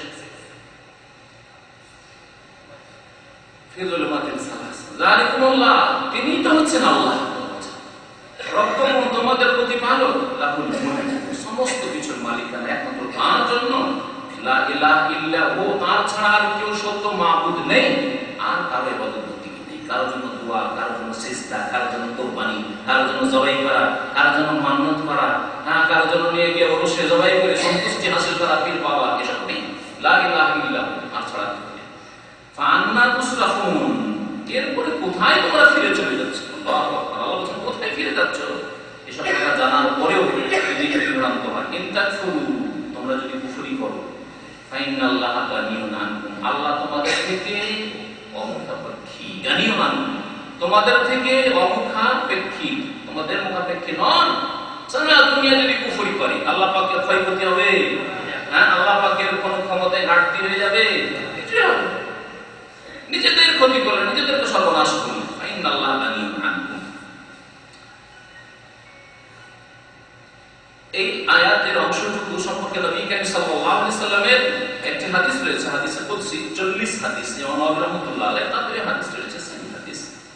তাতে নবী কারীম সাল্লাল্লাহু আলাইহি ওয়াসাল্লাম যে লাউ আন্না আউওয়ালাকুম ওয়া আখিরাকুম ওয়া ইনসাকুম ওয়া জিন্নাকুম, তোমাদের আগের সমস্ত মানুষ আর পরবর্তীতে যত মানুষ কিয়ামত পর্যন্ত আসবে সবাই, তোমাদের জিনগুলি, তোমাদের মানুষগুলি সবাই যদি কানু আলা আক্কা তালবি রাজুলিন ওয়াহিদ, একজন সবচেয়ে বেশি পরেজগার আল্লাহওয়ালা মানুষের অন্তরের মধ্যে, একই অন্তরের মানুষ আর সবাই পরেজগার আল্লাহভীরু হয়ে যায়, মা যাদা ফি মুলকি শাইআন, তাতেও আমার রাজত্বে আমার ক্ষমতার কিছু বৃদ্ধি পাবে না। দুনিয়া একবারে মুমিন মুসলিম মুত্তাকি পরেজগার হয়ে গেছে, সারা দুনিয়ায় ইসলামিক স্টেট কায়েম হয়ে গেছে, তাতেও আল্লাহ পাকের রাজত্বে সামান্য কিছু বাড়িয়ে দেবেন না। ওয়ালা আন্না আউওয়ালাকুম ওয়া আখিরাকুম ওয়া ইনসাকুম ওয়া জিন্নাকুম, আর তোমাদের আগের লোকেরা, পরের লোকেরা, মানুষ এবং জিন সবাই কানু আলা আশকা কলবি বা আফজালি কলবি রাজুলিন ওয়াহিদ, দুনিয়ার সবচেয়ে পাপিষ্ঠ একজন ব্যক্তিকে নেন, আর দুনিয়ার সমস্ত লোক ওই সবচেয়ে যে পাপিষ্ঠ লোকটি আজকের দুনিয়া আছে তার মতো সবাই পাপী হয়ে গেছে। মা নাকাসা যালিকা মিন মুলকি শাইআ, আল্লাহ পাক বলছেন হাদিসে কুদসিতে, আমার রাজত্বে এতে সামান্যতম ঘাটতি হবে না। সেই সামান্যতম ঘাটতি হবে। তোমরা সারা দুনিয়াতে এত ভোগ করছো, খাচ্ছ আর ব্যয় করছো, অপচয় করছো, কত টাকা দৈনিক খরচ হচ্ছে মানুষের ভোগ বিলাস এবং চলাফেরায়, হ্যাঁ, হচ্ছে না? হচ্ছে না? এতে আল্লাহ পাকের ভান্ডার থেকে কমে কিছুই কমে না। উদাহরণ দিয়ে বলেছেন, যেমন একটা মানুষ যদি সমুদ্রে পানিতে কি করে, সূর্য ডুবায়, সূর্য ডুবাবার পরে যদি উঠে কতটা পানি উঠবে? কিছু দেখা যাবে যে পানি উঠেছে সূর্যে, কিছুই না। ওই রকমই আল্লাহ পাক রব্বুল আলামিনের ভান্ডার থেকে তোমরা খেয়ে দিয়ে ভোগ বিলাস করে জায়েজ না জায়েজ সবকিছু করে কিছুই কমাতে পারবে না। তাই আল্লাহ বলছেন এখানে যে আল্লাহ পাক তোমাদের থেকে অমুখাপেক্ষী, তোমরা সারা দুনিয়া কুফরি করলে আল্লাহর ক্ষতি তোমাদের, আর সারা দুনিয়া যদি করে আল্লাহ ওয়ালা হয়ে যাও, আল্লাহর দ্বীন প্রতিষ্ঠিত করে দাও সার্বিক জীবনে, তাতে তোমাদেরই লাভ হয়েছে। ওয়ালা ইয়ারদা লিইবাদিল কুফর, তবে আল্লাহ পাক তার বান্দাদের জন্য কুফরিকে পছন্দ করেন না। আল্লাহ পাক যেটা পছন্দ করে সেটা ভালো কাজকে পছন্দ করে, কুফরি, অকৃতজ্ঞতা, নাশকরি, অস্বীকার আল্লাহ পছন্দ করেন না, পাপ আল্লাহ পছন্দ করেন না।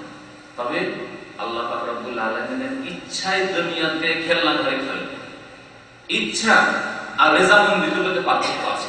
মূর্খ লোকের আমাদের সমাজে দুটো পার্থক্য করে, যার ফলে মূর্খামি করে বলে আল্লাহর বিনা হুকুমে গাছের পাতা নড়ে না। কথা ঠিক না ভুল? এটা ভুল। ভালো করে শুনেন, এটা হচ্ছে বড় কুফরি কথা। আল্লাহর বিনা হুকুমে গাছের পাতা নড়ে না, তার মানে যে জিনা করেছে আল্লাহর হুকুমে করেছে, হ্যাঁ, যে শিরক করেছে, কুফরি করেছে, সে আল্লাহর হুকুমে করেছে, হ্যাঁ, যে আল্লাহকে অস্বীকার করেছে, কিয়ামতকে অস্বীকার করেছে, আল্লাহ হুকুম করেছে তুমি এই কাজ করো, হুকুম করেছে নাকি? আল্লাহর বিনা হুকুমে গাছের পাতা নড়ে না, আমাদের দেশীয় যে কথা, এটি কুফরি কথা, তওবা করেন এবং মানুষকে তওবা করতে বলে। হ্যাঁ, আল্লাহ পাক হুকুম করেন কিসের? যাতে রাজি হয়। আল্লাহ নামাজে রাজি, নামাজের হুকুম করেছে। আল্লাহ ঈমানে রাজি, বিশ্বাসে রাজি, বিশ্বাসের হুকুম করেছে। অবিশ্বাসে অসন্তুষ্ট আল্লাহ কখনো কুফরি করতে পাপ করতে পারে, ঠিক না? তবে আল্লাহ পাকের আরেকটা আছে ইরাদা, ইচ্ছা, মাশিয়াত। আল্লাহ ইচ্ছা করে। হ্যাঁ, ওমা তাশাউনা ইল্লা ইয়াশাআল্লাহ, তোমরা যা কিছু চাও, হ্যাঁ, তোমরা কিছুই চাইতে পারো না যদি আল্লাহ না চান। ইল্লা ইয়াশাআল্লাহ, আল্লাহ যা চান তাই। মাশাআল্লাহ, আল্লাহ যা চান তাই। তো চাওয়া আলাদা জিনিস, যে আমার ইচ্ছা আছে যে এরা স্বাধীনভাবে খেলাধুলা করে, কিন্তু আমি রাজি না। এর আগে বলেছে একদিন, না, খেলনা ঘরে বাচ্চারা যে খেলতে যায়, কিছু ভদ্র বাচ্চা ভদ্র অনেক খেলা করে, এটা খেলা হলো, এটা খেলো, এটা খেলা হলো, এটা খেলো, এটা খেলা হলো, এটা খেলো, খেলে দিলে কিছু কোনো ভাঙচুর করবে না। আর কিছু বদমাইশ ছেলে আছে, ওর কাজই হচ্ছে ভাঙা, কিছু পায় খোলা শুরু করবে, আর নাই বাড়ি থেকে খেলনা, কিছু খেলনা কিনে দেবে। কিছু বাচ্চা আছে এখানে একদিনের এসে রাখবে, বা 1 ঘন্টা মধ্যে শেষ, ওই যে ভাঙতে না পারে খুলবে, না হয় আছাড় দেবে। আর কিছু আছে কত মাসকে মাস একটা খেলনা দিয়ে আপনার ছেলে চলছে। আল্লাহ পাক স্বাধীনভাবে দুনিয়াতে চলেছে, স্বাধীনভাবে মসজিদে আসছো, স্বাধীনভাবে হারাম কাজ করছো, মসজিদে আসছো, স্বাধীনভাবে পাপ করছো। আল্লাহ পাকের ইচ্ছা দুনিয়াতে যদি এরকম না থাকতো, তাহলে আল্লাহ বাধ্য করা হয়ে যেত। ভালো কাজের জন্য বাধ্য করলেও পরীক্ষা থাকতো না, আর খারাপ কাজের জন্য বাধ্য করলেও পরীক্ষা থাকতো না, তাই না? কি করে আল্লাহ শাস্তি দেওয়া হচ্ছে? আল্লাহ বাধ্য করেছে। কি করে আল্লাহ জান্নাতে বাধ্য করে জান্নাতের কাজ করেছে? তাহলে জান্নাত আল্লাহ কি বলে? বাধ্য করে বলে, আমরা করতে পারি স্বাধীন থাকে। এই জন্য আল্লাহ স্বাধীন ছেড়েছেন। তাই আল্লাহ বলছেন ওয়ালা ইয়ারদা লিইবাদিহিল কুফরা, আল্লাহ তার বান্দাদের জন্য কুফরির উপর রাজি হন না, কুফরির উপর সন্তুষ্ট হন না। ওয়া ইন তাশকুরু ইয়ারদাহু লাকুম, তবে আল্লাহ যদি শুকরিয়া জ্ঞাপন করো, আল্লাহ তাতে সন্তুষ্ট হন, আল্লাহ রাজি হন। আল্লাহ শুকরিয়া আদায় করো, ফরজ শুকরিয়া হচ্ছে আল্লাহ বলে ফরজ আদায় করা, হারাম কাজ থেকে বেঁচে থাকা। আর সুন্নত মুস্তাহাব শুকরিয়া হচ্ছে যে অতিরিক্ত ভালো কাজ করা, অপছন্দনীয় কাজ থেকে বেঁচে থাকা। এই হচ্ছে সবচেয়ে বড় শুকরিয়া। শুকরিয়া আমার শুধু মুখের মন্ত্র না, খেয়ে দিয়ে আলহামদুলিল্লাহ বললেন আমাদের দেশি শুকরিয়া।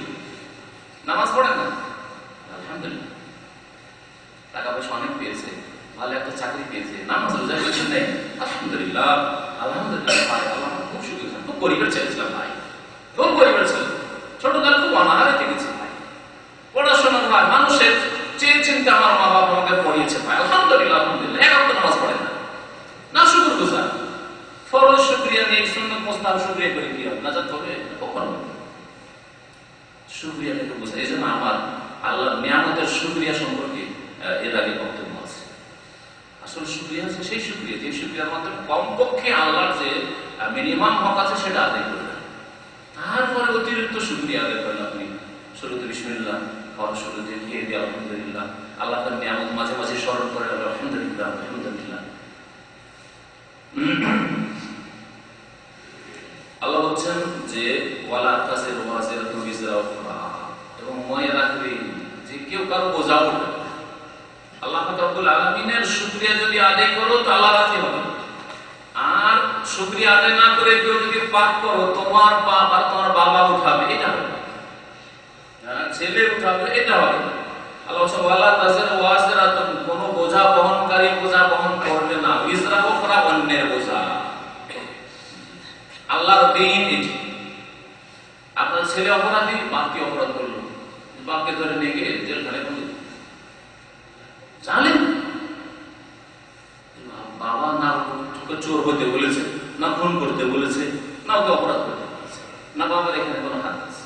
বাবার স্যার গরিব বৃদ্ধ মানুষ, 70-80 বছর বয়স, আমার বৃদ্ধকে নিয়ে দিলে ঢুকিয়ে দিল, তারপর ছেড়ে দিল না। এটা ইসলাম না, দুনিয়ার ক্ষেত্রেও আর আখিরাত। এই আয়াত ব্যাপক, কিন্তু দুনিয়ার ক্ষেত্রেও, বিচার খালিসের ক্ষেত্রেও আর আখিরাতেও। আমাদের দেশে সামাজিক বিচারে ছেলে উদাম হয়ে গেছে কোনো পাপ করে, আর সালিস বিচার এখন বাপকে দিল 20,000 টাকা ফাইন, বাপকে জমি ছেলে অপরাধ করেছে, ছেলে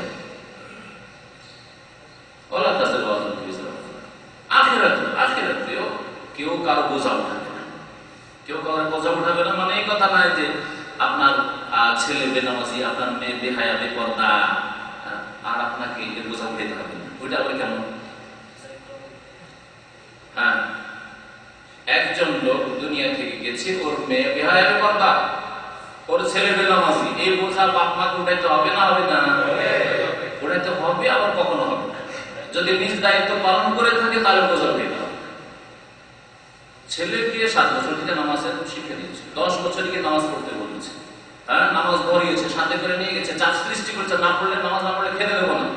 কিন্তু 18 বছর হওয়ার পরে ছেলে শরীরে ঢুকিয়েছে, বাবার কথা শুনবো না, নামাজ পড়বো না, তখন আল্লাহ আপনি আপনার দায়িত্ব পালন করেছেন, মেয়েকে পর্দার মধ্যে রেখেছেন, সহশিক্ষা দিয়ে বেহায়া বেপরদা চরিত্রহীন তৈরি করেন, পর্দা শিখিয়েছেন, ইসলাম শিখিয়েছেন, আর তারপরে মেয়ে বেরিয়ে চলে গেল, আপনার করার কিছুই নেই।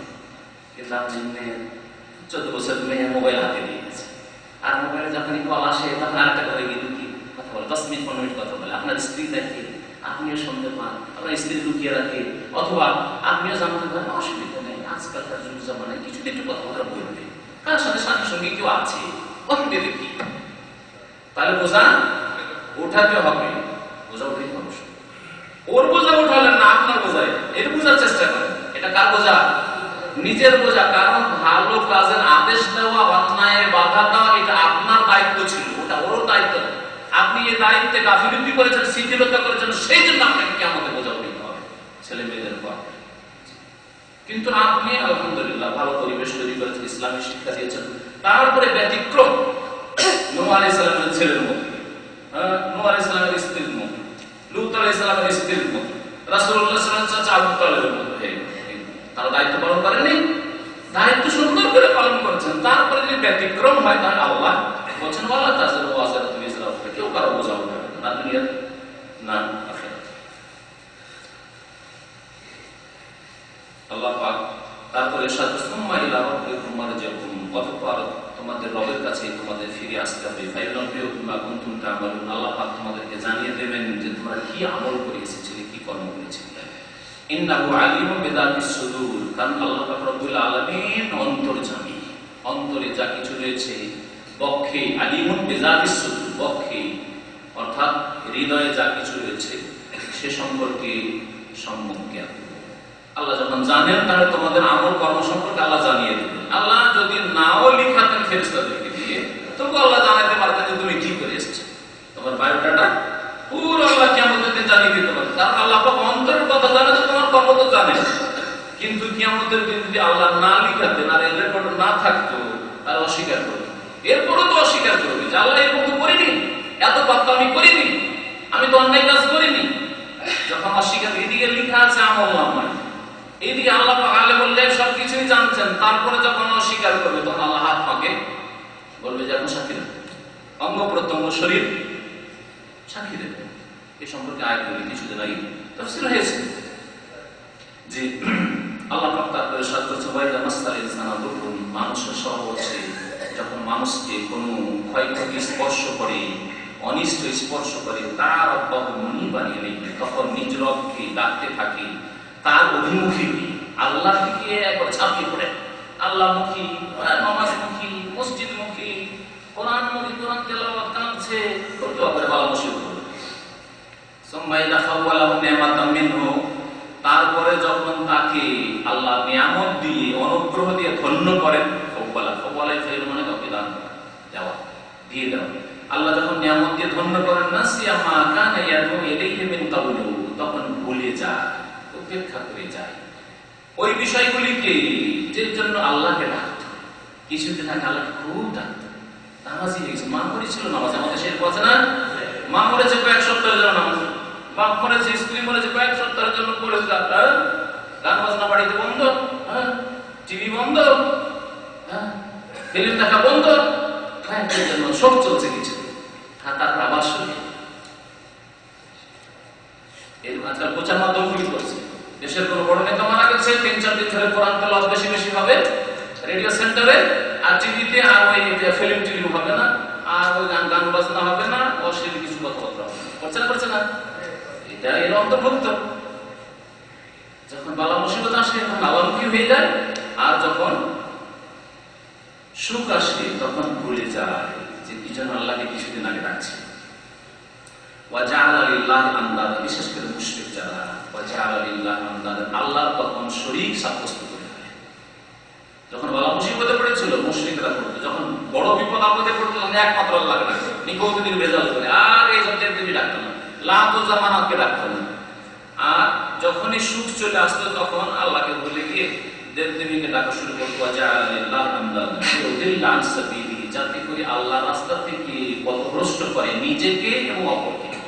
যেই ব্যক্তি অন্যকে পথভ্রষ্ট করে সে স্বাভাবিক নিজেকে প্রথম পথভ্রষ্ট করে। এই জন্য আল্লাহ অন্যের কথা এখানে উল্লেখ করেছেন, কুল হে নবী তুমি তাদেরকে বলে দাও, তামাত্তা বিকুফরিকা কালিলান, কাফেরকে বলে দাও, অস্বীকারীকে বলে দাও, তার পরকাল সম্পর্কে একেবারে গাফিল তাদেরকে বলে দাও যে ভোগ করো, তামাত্তা ভোগ বিলাস করো, বিকুফরিকা তোমার কুফরির সাথে, কালিলান অল্প কিছুদিন, অল্প কিছুদিন ভোগ বিলাস করে নাও। ইন্নাকা মিন আসহাবিন নার, নিশ্চয়ই তুমি জাহান্নামের অধিবাসী। যাবে কোথায়? কত বছর বাঁচবে?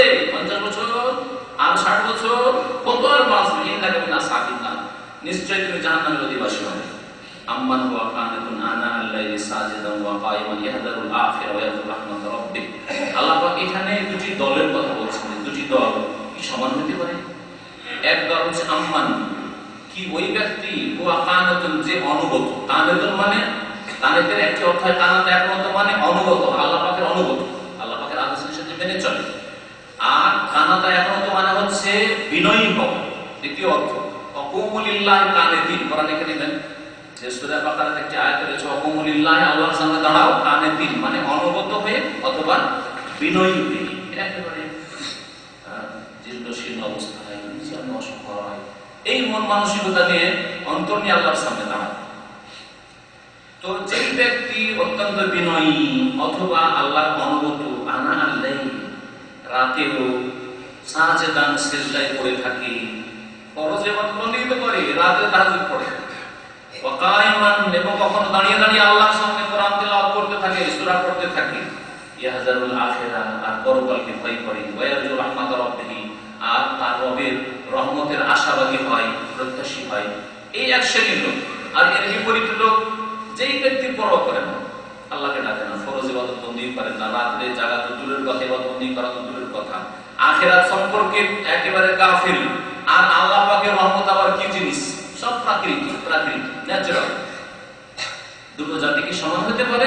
আল্লাহ এক জাতির কথা উল্লেখ করে আরেক জাতির কথা এখানে উজ্জ্বল রেখেছে। দুটো জাতি কখনো সমান হতে পারে না। এর দলিল, এই তাফসীরের দলিল হচ্ছে পরের আয়াতটি। পরের আয়াতে আল্লাহ বলেছেন, কুল হে নবী বলে দাও, হাল ইয়াস্তাবিল লাযিনা ইয়ালামুনা ওয়াল লাযিনা লা ইয়ালামুন, আচ্ছা বলো তো সমান হতে পারে কি ওই লোকেরা যারা জানে, জ্ঞানী ব্যক্তি যারা, আর ওয়াল লাযিনা লা ইয়ালামুন, আর যারা জ্ঞানী নয়, জ্ঞানহীন, যারা জানে না, আল্লাহ সম্পর্কে জানে না, আল্লাহর দ্বীন সম্পর্কে জানে না, আল্লাহ পাকের রাসূল সম্পর্কে সহি আকীদা জানে না, আখিরাত সম্পর্কে জানে না, ইসলামের পিলার কয়টি জানে না, ঈমানের পিলার কয়টি জানে না, আমাদের তরিকা জানে না, আর আরেক লোকেরা জানে।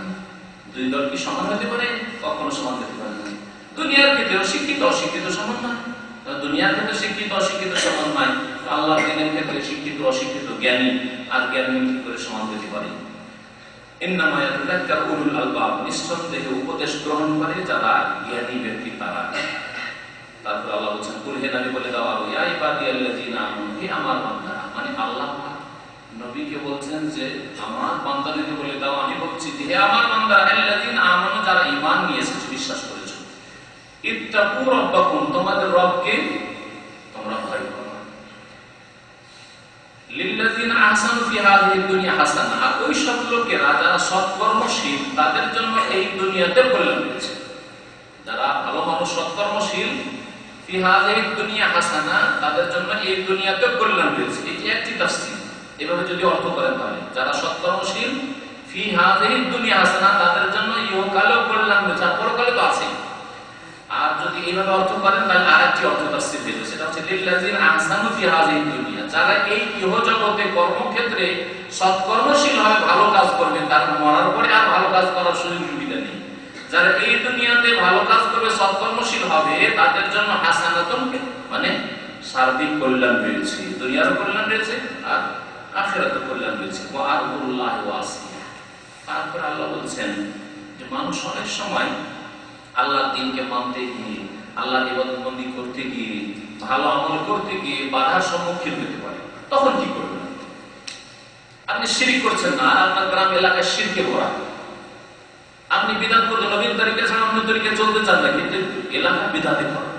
বেদাতি অনুষ্ঠানে না গেলে মহা মুশকিল এই এলাকায় বাস করা।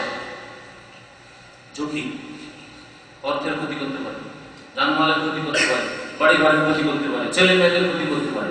এইরকম ঝুঁকির সম্মুখীন হয়ে আছেন, কি করবেন?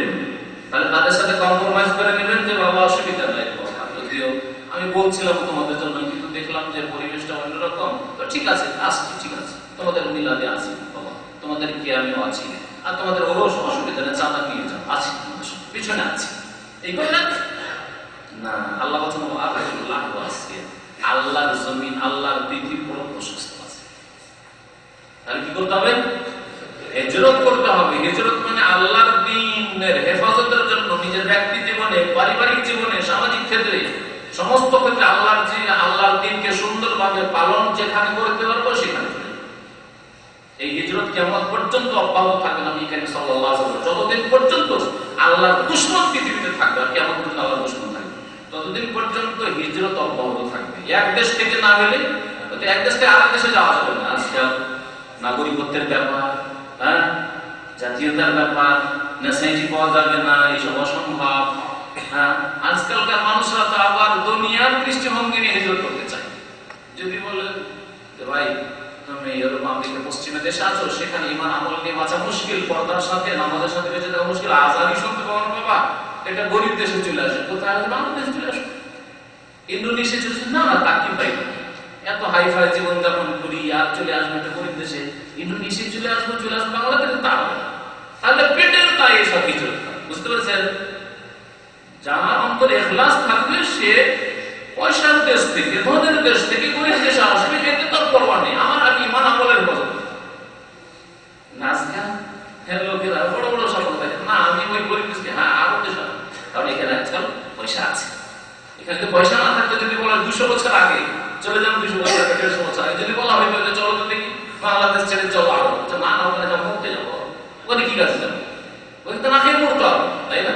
যেমন পেট্রোলের স্বপ্ন ছিল না তখন, আস্তে আস্তে দুনিয়ার বড়, কিন্তু যারা নেই মনে তারা এসছে, মদিনা এসছে, তখন এসছে। যাই হোক, বলছিলাম যে হিজরত করতে হবে আল্লাহর দ্বীনের হেফাজতের জন্য, পেটের খরচ না। আজকাল যে এক দেশ থেকে আর এক দেশে মানুষ যাচ্ছে বসবাসের উদ্দেশ্যে, তার পেটের দায়, সুখের জীবনযাপন করবে, ছেলে মেয়েদের ভবিষ্যৎ সেখানে উজ্জ্বল হবে ইত্যাদি। এই পাসপোর্টের মূল্য বেশি আছে অনেক, ওই পাসপোর্টে আসলে স্যালারি অনেক বেশি। আল্লাহ পাক রব্বুল আলামিন বলছেন ওয়া'আবুদুল্লাহি ওয়াসিআতুন, আল্লাহর জমিন প্রশস্ত। অন্য আয়াতে রয়েছে যারা গুনার অবস্থায় অনেক গুনাহ করে মরতে হয়েছে, পরিবেশের চাপে, সমাজের চাপে, পাপের চাপে অন্যায় করে মরতে হয়েছে, আল্লাহ কিয়ামতের দিন তাদেরকে জিজ্ঞাসা করবেন, তো বলবে কুন্না মুস্তাদাফিনা ফিল আরদ, আল্লাহ খুব দুর্বল ছিলাম, আমরা একবারে এক ঘরে ছিলাম, করবো কি? সেখানে তো মুশকিল ছিল, আল্লাহ তো শিরক করতে হয়েছে, বিদআত করতে হয়েছে, গুনাহ করতে হয়েছে, করবোটা কি? আল্লাহ বলবেন জবাবে, আলাম তাকুন আরদুল্লাহি ওয়াসিআতান ফাতুহাজিরু ফিহা, আল্লাহ পাকের জমিন কি প্রশস্ত প্রসাদা ছিল না হিজরত করতে? এক এলাকা থেকে আরেক এলাকার খোঁজ নিতে, আমার দিনী ভাইয়ের কোথায় আছে যেখানে দিন সুন্দর করে পালন করতে পারবো, এলাকার মসজিদ নেই, কিছু নেই, আমি এলাকার লোকেরা বিদিন মসজিদ তৈরি করবেন, তাহলে কোথায় মসজিদের পাশে আশেপাশে বাস করবো? বিভিন্ন উদাহরণ দিয়ে আপনি এই বিষয়টিকে বুঝতে পারেন।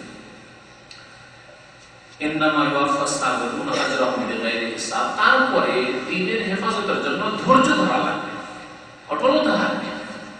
অনেক সময় ধৈর্য ধরতে হবে, অনেক টাকা জমি জায়গা, অনেক এখানে আমার টাকা পয়সার ব্যবসা বাণিজ্য আছে, এইসব ছেড়ে যাবো কি করে? লস খান, দুনিয়ার লস করেন, কিছুদিন লস করেন, আল্লাহ পাক বরকত দিবেন। আপনি যেহেতু আল্লাহর সন্তুষ্টির জন্য হিজরত করছেন, আল্লাহ বলছেন ইন্নামা ইউওয়াফাস সাবিরুনা আজরাহুম, নিঃসন্দেহে ধৈর্যশীলদেরকে পূর্ণ মাত্রায় প্রতিদান দেওয়া হবে তাদের, বেগাইরে হিসাব, বিনা হিসাবে, অফুরন্ত, যা ফুরাবে না, যারা ধৈর্যশীল হয়। বালা মুসিবত করে ধৈর্য তিন প্রকারের, আর গুনাহ থেকে বেঁচে থাকার ক্ষেত্রে ধৈর্য ধারণ করা, আর দ্বীন পালনে অটলতার ক্ষেত্রে ধৈর্য ধারণ করা। এই তিন রকমের ধৈর্য ধারণ যারা করবে তাদেরকে আল্লাহ অফুরন্ত বদলা দেবেন। এই ওয়াদা আল্লাহ কোরআনে কারীমে আয়াত করেছেন। মহান আল্লাহ তারপরে ইরশাদ করেছেন, কুল ইন্নী উমিরতু আন আ'বুদাল্লাহ মুখলিসান লাহুদ্দীন। হে নবী তুমি বলে দাও, আমি আদিষ্ট হয়েছি, আমাকে আল্লাহ আদেশ করেছেন যে আমি যেন আল্লাহর ইবাদত করি মুখলিসান লাহুদ্দীন, তার জন্য আনুগত্যকে নিখুঁত নির্ভেজাল খালিস। আমার আকীদায় আমলে ইবাদতে যেন শিরকের ভেজাল না থাকে। ওয়া উমিরতু লিআন আকুনা আউওয়ালাল মুসলিমিন, আর আমি আদিষ্ট হয়েছি যে আমি যেন প্রথম মুসলিম। কে বলছেন? রাসূলুল্লাহ সাল্লাল্লাহু আলাইহি ওয়াসাল্লামকে আল্লাহ বলেছেন তুমি এই কথা বলো যে আমাকে আদেশ করা হয়েছে প্রথম মুসলিম হওয়ার জন্য। কারণ সেই সময় যখন নবী করিম সাল্লাল্লাহু আলাইহি ওয়াসাল্লাম ইসলামের দাওয়াত নিয়ে আসলেন, ওহী নাযিল হলো, ইকরা বিসমি রাব্বিকা নাযিল হলো, দ্বিতীয় পর্বে ইয়া আইয়ুহাল মুদ্দাসসির নাযিল হলো। দাওয়াত দিতে শুরু করবেন প্রথম অন্য থেকে না নিজে থেকে? তো সর্বপ্রথম মুসলিম কে? সর্বপ্রথম মুসলিম সেই জামানার মুহাম্মদ রাসূলুল্লাহ সাল্লাল্লাহু আলাইহি ওয়াসাল্লাম। আগের প্রথম মুসলিম আদম আলাইহিস সালাম। নূহ আলাইহিস সালামের জামানায় সবাই যদি মুশরিক হয়ে গেল, প্রথম মুসলিম নূহ আলাইহিস সালাম। ইব্রাহিম আলাইহিস সালামের জামানায় তার দেশ ইরাক পুরো মুশরিক, পুত্তলিক, তখন প্রথম মুসলিম আউয়ালুল মুসলিমিন ইব্রাহিম খলিলুল্লাহ। মুহাম্মদ রাসূলুল্লাহ সাল্লাল্লাহু আলাইহি ওয়াসাল্লাম এই উম্মতের প্রথম মুসলিম, আউয়ালুল মুসলিমিন। এখানে একটা মজার কথা মনে পড়লো। গত সপ্তাহে হাফিজুল বাতিল 4-5 দিনের প্রোগ্রামে ছিলাম, এইজন্য গত সপ্তাহে ছিলাম না আপনাদের এখানে। তো ওখানে এক ঘটনা হলো, সত্য ঘটনা। সেই ছেলে আছে, সাখাওয়াত বলে একটা ছেলে ওখানে আছে। ওখানকার দায়ী ভাই ঘটনা বর্ণনা করলেন, ওই সাখাওয়াত ছেলেটা যুবক ছেলে, ওর নানার কাছে নিয়ে, নানা কবর পূজা,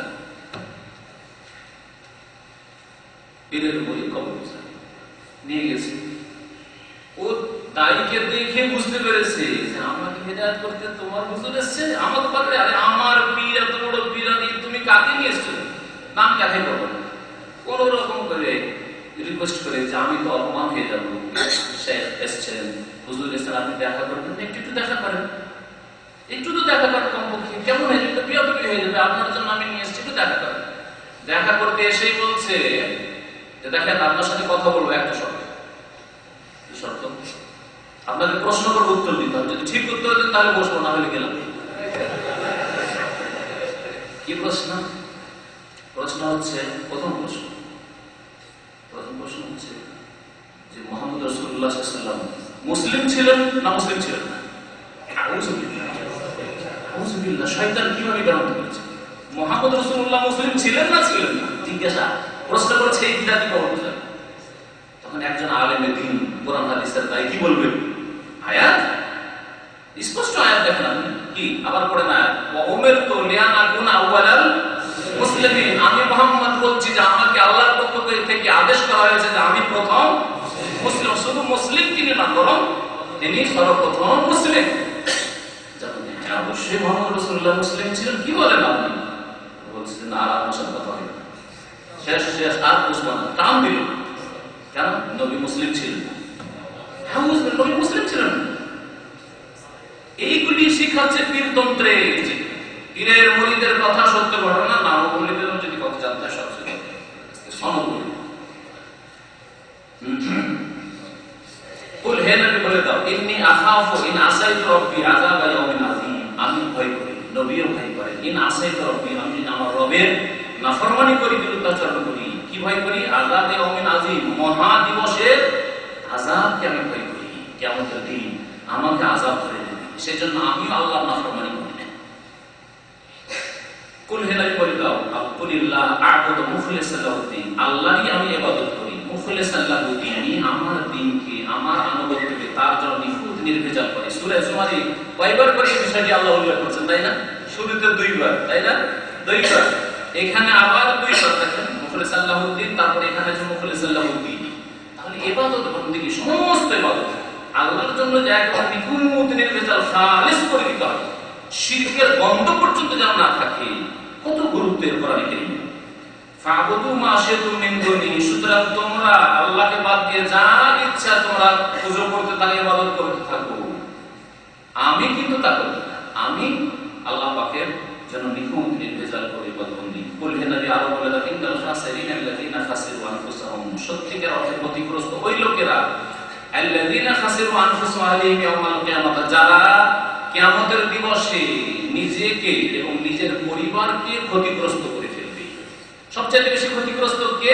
আল্লাহ বলছেন ক্ষতিগ্রস্ত ওই না যে ব্যক্তি বন্যাতে এসে জমি জায়গা ফসল সব নষ্ট হয়ে গেল, বাড়ি ঘর নষ্ট হয়ে গেল, ভূমিকম্প হয়ে গেল, ছেলে মেয়ে সব মারা গেল, ফ্লাইটে সপরিবারে সফর করছিল আর একজন কেউ বাঁচল না, বড় ক্ষতিগ্রস্ত না, এরা ক্ষতিগ্রস্ত নয়। আসল ক্ষতিগ্রস্ত কে? আল্লাযীনা খাসিরু আনফুসাহুম ওয়া আহলিহিম ইয়াওমাল কিয়ামাহ, কিয়ামতের দিনে যারা নিজেকে ধ্বংস করতে ক্ষতিগ্রস্ত করবে আর নিজের পরিবার ছেলে মেয়ে স্ত্রীকে ধ্বংস করতে সর্বনাশ করবে। কুফরি করিয়েছে, পাপ শিখিয়েছে, শিরক শিখিয়েছে, বিদআত শিখিয়েছে, ইসলামের নামে বেদিন শিখিয়েছে, অথবা ইসলাম থেকে দূরে করে নাস্তিক বানিয়েছে, সেকুলার বানিয়েছে, তারা সবচেয়ে বড় ক্ষতিগ্রস্ত। আল্লাহ শুনে রাখো, যালিকা হুয়াল খুসরানুল মুবিন, আর আখিরাতের ক্ষতি হচ্ছে সবচেয়ে বড় ক্ষতি, জেনে রাখো। এই হচ্ছে হুয়াল খুসরানুল মুবিন, স্পষ্ট ক্ষয়ক্ষতি, স্পষ্ট ক্ষতিগ্রস্ত হওয়া। আল্লাহ পাক তারপরে ইরশাদ করেছেন লাহুম মিন ফাওকিহিম যুলালুম মিন নার, এই সব পাপীদের জন্য যারা বেআমল বেদিন বা শিরক বিদআত করেছে ধর্মের নামে, তাদের উপরে যুলালুম মিনান নার, জাহান্নামে স্তর থাকবে, আগুনের স্তর থাকবে। যুলাল মানে হচ্ছে ছায়া আসবে, তো জাহান্নামের ছায়া মানে জাহান্নামের স্তর স্তর, জাহান্নামের আগুনের বহু স্তর থাকবে। ওমিন তাহতিহিম যুলাল, আর তাদের নিচেও জাহান্নামের আগুনের বহু স্তর থাকবে। আগুনের ঢাকা, নিচে থেকে আগুনের ঢাকা, উপর থেকে আগুনের ঢাকা, এমন না যে কোনো সাইডে হইতে একটু সাইড থেকে শুধু আগুনে জ্বলছে, এমন নয়। যালিকা ইউখাউফুল্লাহু বিহি ইবাদাহু, এই আযাব, এই শাস্তি যা দিয়ে আল্লাহ পাক তার বান্দাদেরকে ভীতি প্রদর্শন করেছেন, সতর্ক সাবধান করেছেন। ইয়া ইবাদি, আমার বান্দারা, ফাত্তাকুন, সুতরাং তোমরা আল্লাহকে ভয় করো। ওয়াল্লাযীনা ইজতানাবুত তাগুত, আর ওই সব লোকেরা হচ্ছে সত্য যারা তাগুত থেকে বেঁচে থেকেছে। তাগুত মানে আল্লাহ ছাড়া অন্যের ইবাদত বন্দি করা, অন্যকে ডাকা। তাগুতের ব্যাপক অর্থ হচ্ছে যে যদি কারো ইবাদতে অথবা অনুসরণে অথবা আনুগত্যে সীমা লঙ্ঘন করা, আল্লাহ যা করতে বলেননি তা করে।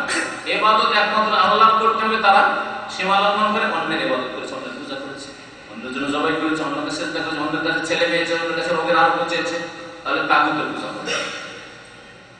অনুসরণের ক্ষেত্রে একমাত্র রাসূলুল্লাহ সাল্লাল্লাহু আলাইহি ওয়াসাল্লামের ইত্তেবা অনুসরণ করতে হবে, কিন্তু রাসূলের অনুসরণ না করে অন্য তরিকার অনুসরণ করেছে, তাহলে তাগুতের অনুসরণ করে। এইরকম আনুগত্যের ক্ষেত্রে আল্লাহ পাকের আনুগত্য করতে হবে, রাসূলের আনুগত্য করতে হবে, আর নেতাদের, ওলামাদের আনুগত্য করতে হবে, রাষ্ট্রীয় নেতাদের আনুগত্য করতে হবে। কিন্তু ওলামা, রাষ্ট্রীয় নেতা এর আনুগত্য আল্লাহ এবং রাসূলের আনুগত্যের আওতাভুক্ত হতে হবে, তা না করে না পৃথক ভাবে নেতা বলেছে সুতরাং ভাঙচুর করতে হবে, নেতার হুকুম, দলের হুকুম, সুতরাং আগুন লাগাইতে হবে, জ্বালাইতে হবে, সরকারি বাসভবন ইত্যাদি, বাস, ট্রাক, ট্রেন আগুন লাগাও স্টেশনে। জি, তাহলে আল্লাহ আনুগত্য, রাসূলের আনুগত্য, এই হচ্ছে তাগুতের অনুসরণ করা, তাগুতের অনুসরণ করা। তো আল্লাহ বলেন মুমিন বান্দা তাগুত থেকে বেঁচে থাকে, আইয়াবুদুহা, তাগুতের ইবাদত করে না, ওয়া আনাবু ইলাল্লাহ, এবং আল্লাহ অভিমুখী তারা আল্লাহ দিকে ধাবিত হয়। লাহুমুল বুশরা, তাদের জন্য সুসংবাদ রয়েছে, তাদের জন্য কি রয়েছে? সুসংবাদ রয়েছে। এর তাফসীর কিছুদিন আগে করেছি ওই আয়াতে, যে আয়াতে বলেছে ওয়াবশিরু, কি আছে তাতে? আল্লাহ বলেছেন না ওই আলা ইন্না আউলিয়া আল্লাহ লা খাউফুন আলাইহিম ওয়া লা হুম ইয়াহজানুন আল্লাযীনা আমানু ওয়া কানু ইয়াত্তাকুন লাহুমুল বুশরা ফিল হায়াতিদ দুনিয়া, তাদের জন্য বুশরা রয়েছে, সুসংবাদ রয়েছে, এই আয়াতে রয়েছে। তারপরে রয়েছে ইন্নাল্লাযীনা ক্বালু রাব্বুনাল্লাহু সুম্মা ইসতাকামু তাতানাজ্জালু আলাইহিম মালায়েকাতু আল্লাহ তাখাফু ওয়া লা তাহজানু ওয়া আবশিরু বিল জান্নাতি আল্লাতী কুনতুম তুআদুন। তো যাই হোক, বুশরা সুসংবাদ, কোরআনে কারিমে সুসংবাদের কথা রয়েছে। তো এই বুশরা কি সুসংবাদ? দুনিয়াতে কি সুসংবাদ, আখিরাতে সুসংবাদ আছে।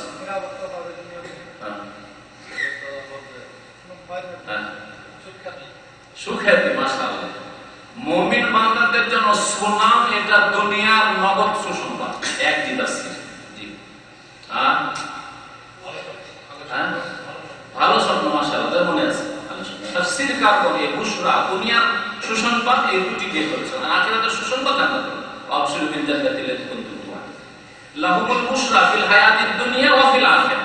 সূরা ইউনূস আল্লাহ বলেছেন তাদের জন্য সুসংবাদ রয়েছে ইহ জগতেও আর পরজগতেও রয়েছে, দুনিয়াতে রয়েছে আখিরাতে রয়েছে। দেখবেন ভালো ভালো স্বপ্ন দেখার মাধ্যমে তার মানে মনে করবেন না যে আপনার স্বপ্ন ওই কখনো না, কিন্তু আপনার মনের শান্তি আপনি যখন একটা ভালো স্বপ্ন দেখলেন আর আলহামদুলিল্লাহ ওই রকম হইল। হ্যাঁ, কেউ একজন দুশ্মনী করছিল, এরা উদাহরণ, কেউ একজন দুশ্মনী করছিল আপনার, আর হঠাৎ করে একটা সাপ দেখলেন আর সাপকে মারলেন, সাথে সাথে স্বপ্ন দিলেন, মনটা খুশি হবে না?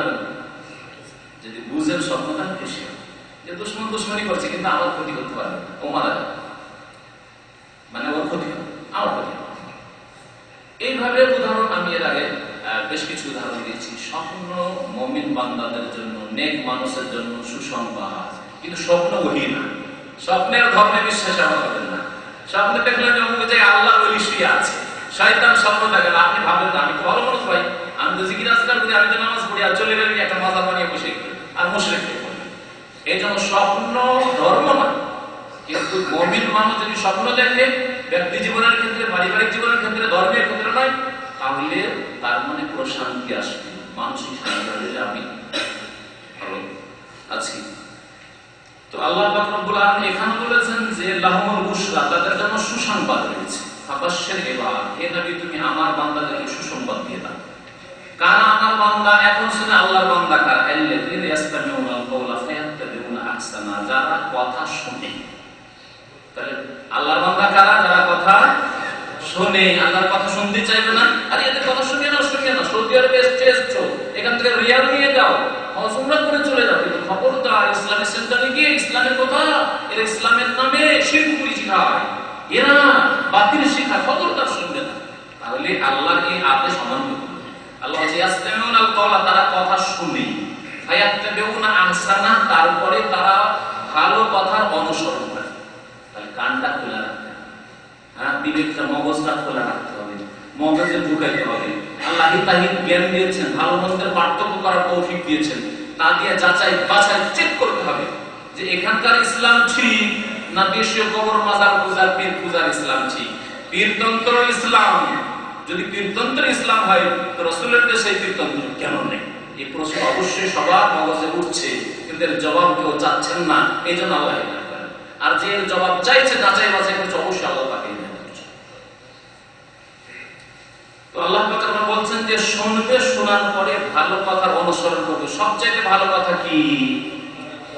সবচেয়ে ভালো কথা কি?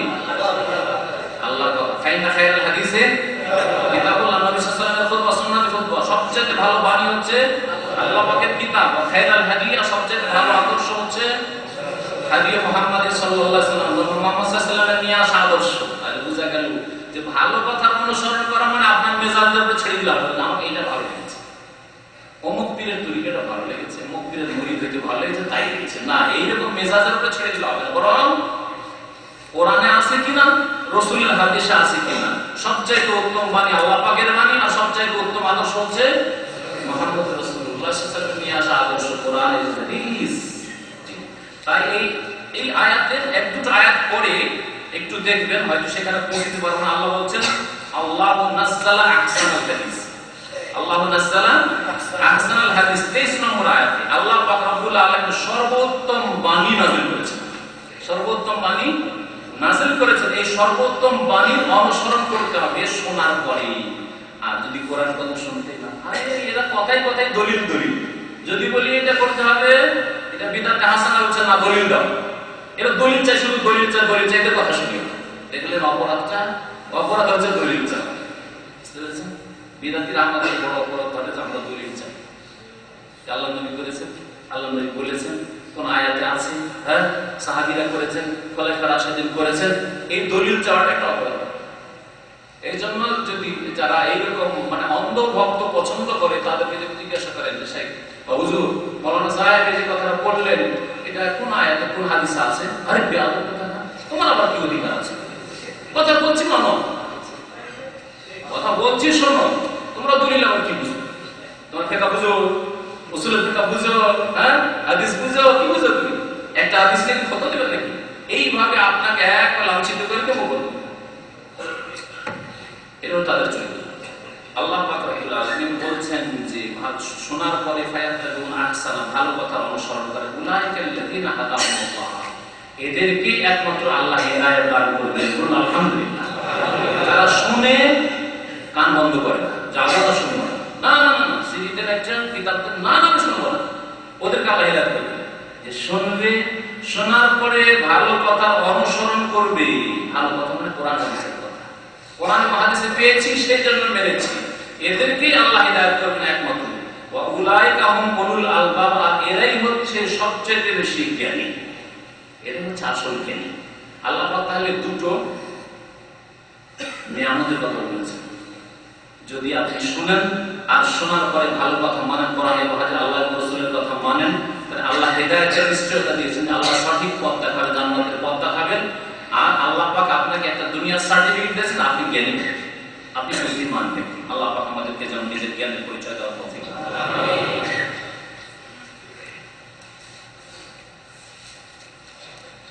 আর এক দুটো আয়াত পড়ে শেষ করতেছি।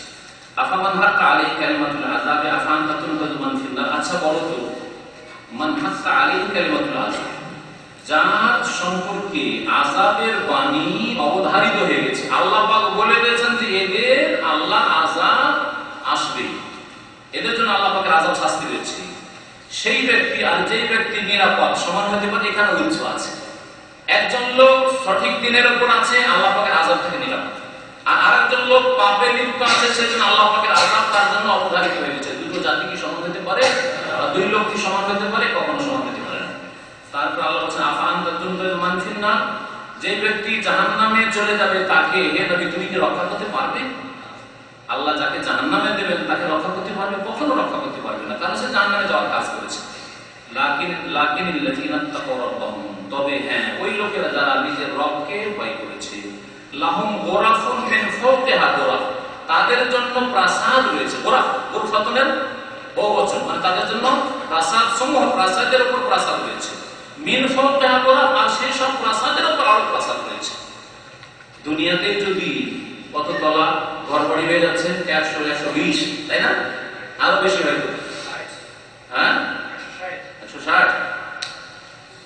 তাহলে আল্লাহ পাকের জান্নাতে গোরাফুন মিন ফাওকিহা গোরাফ, কত যে প্রাসাদের উপর প্রাসাদ, প্রাসাদের উপর প্রাসাদ রয়েছে। আজকে মানুষ পয়সাওয়ালা পাহাড়ের উপর বাড়ি এইভাবে দেখতে হচ্ছে, তাদের বাড়ি ঘর, তাদের প্রাসাদ দেখতে হচ্ছে। যদি তৈরি করতে পারি তো রব্বুল আলামিন জান্নাতে কি তৈরি করে রেখেছেন? নবী সাল্লাল্লাহু আলাইহি ওয়াসাল্লাম বলেছেন যে কিছু জান্নাতীরা আছে যারা অপর শ্রেণীর জান্নাতীদের বালাখানা দেখবে, তাদের অট্টালিকা প্রাসাদগুলিকে দেখবে কেমন, যেমন তারকাকে দেখবে। আকাশের কোন দিগন্তে তারকা আছে, নক্ষত্র আছে, দেখতে হয় ওই রকম ভাবে তাকা, যেমন তারকা। আল্লাহ পাক রব্বুল আলামিন বুঝাতে বলেছেন এত দূরত্বে, তাদের এত উঁচাতে তাদের স্থান আল্লাহ পাক রব্বুল আলামিন দান করবেন। তারপর আল্লাহ বলছেন যে তাজরি মিন তাহতিহা আল-আনহার, আর এই সব প্রাসাদের নিম্ন দেশে নহর সমূহ প্রবাহিত হবে। ওয়াদ আল্লাহ, এটা আল্লাহ পাকের ওয়াদা যে আল্লাহ মুমিন বান্দাদেরকে, নেক লোকদেরকে দেবে। লা ইউখালিফুল্লাহু মিয়াদ, আল্লাহ পাক ওয়াদা খেলাফি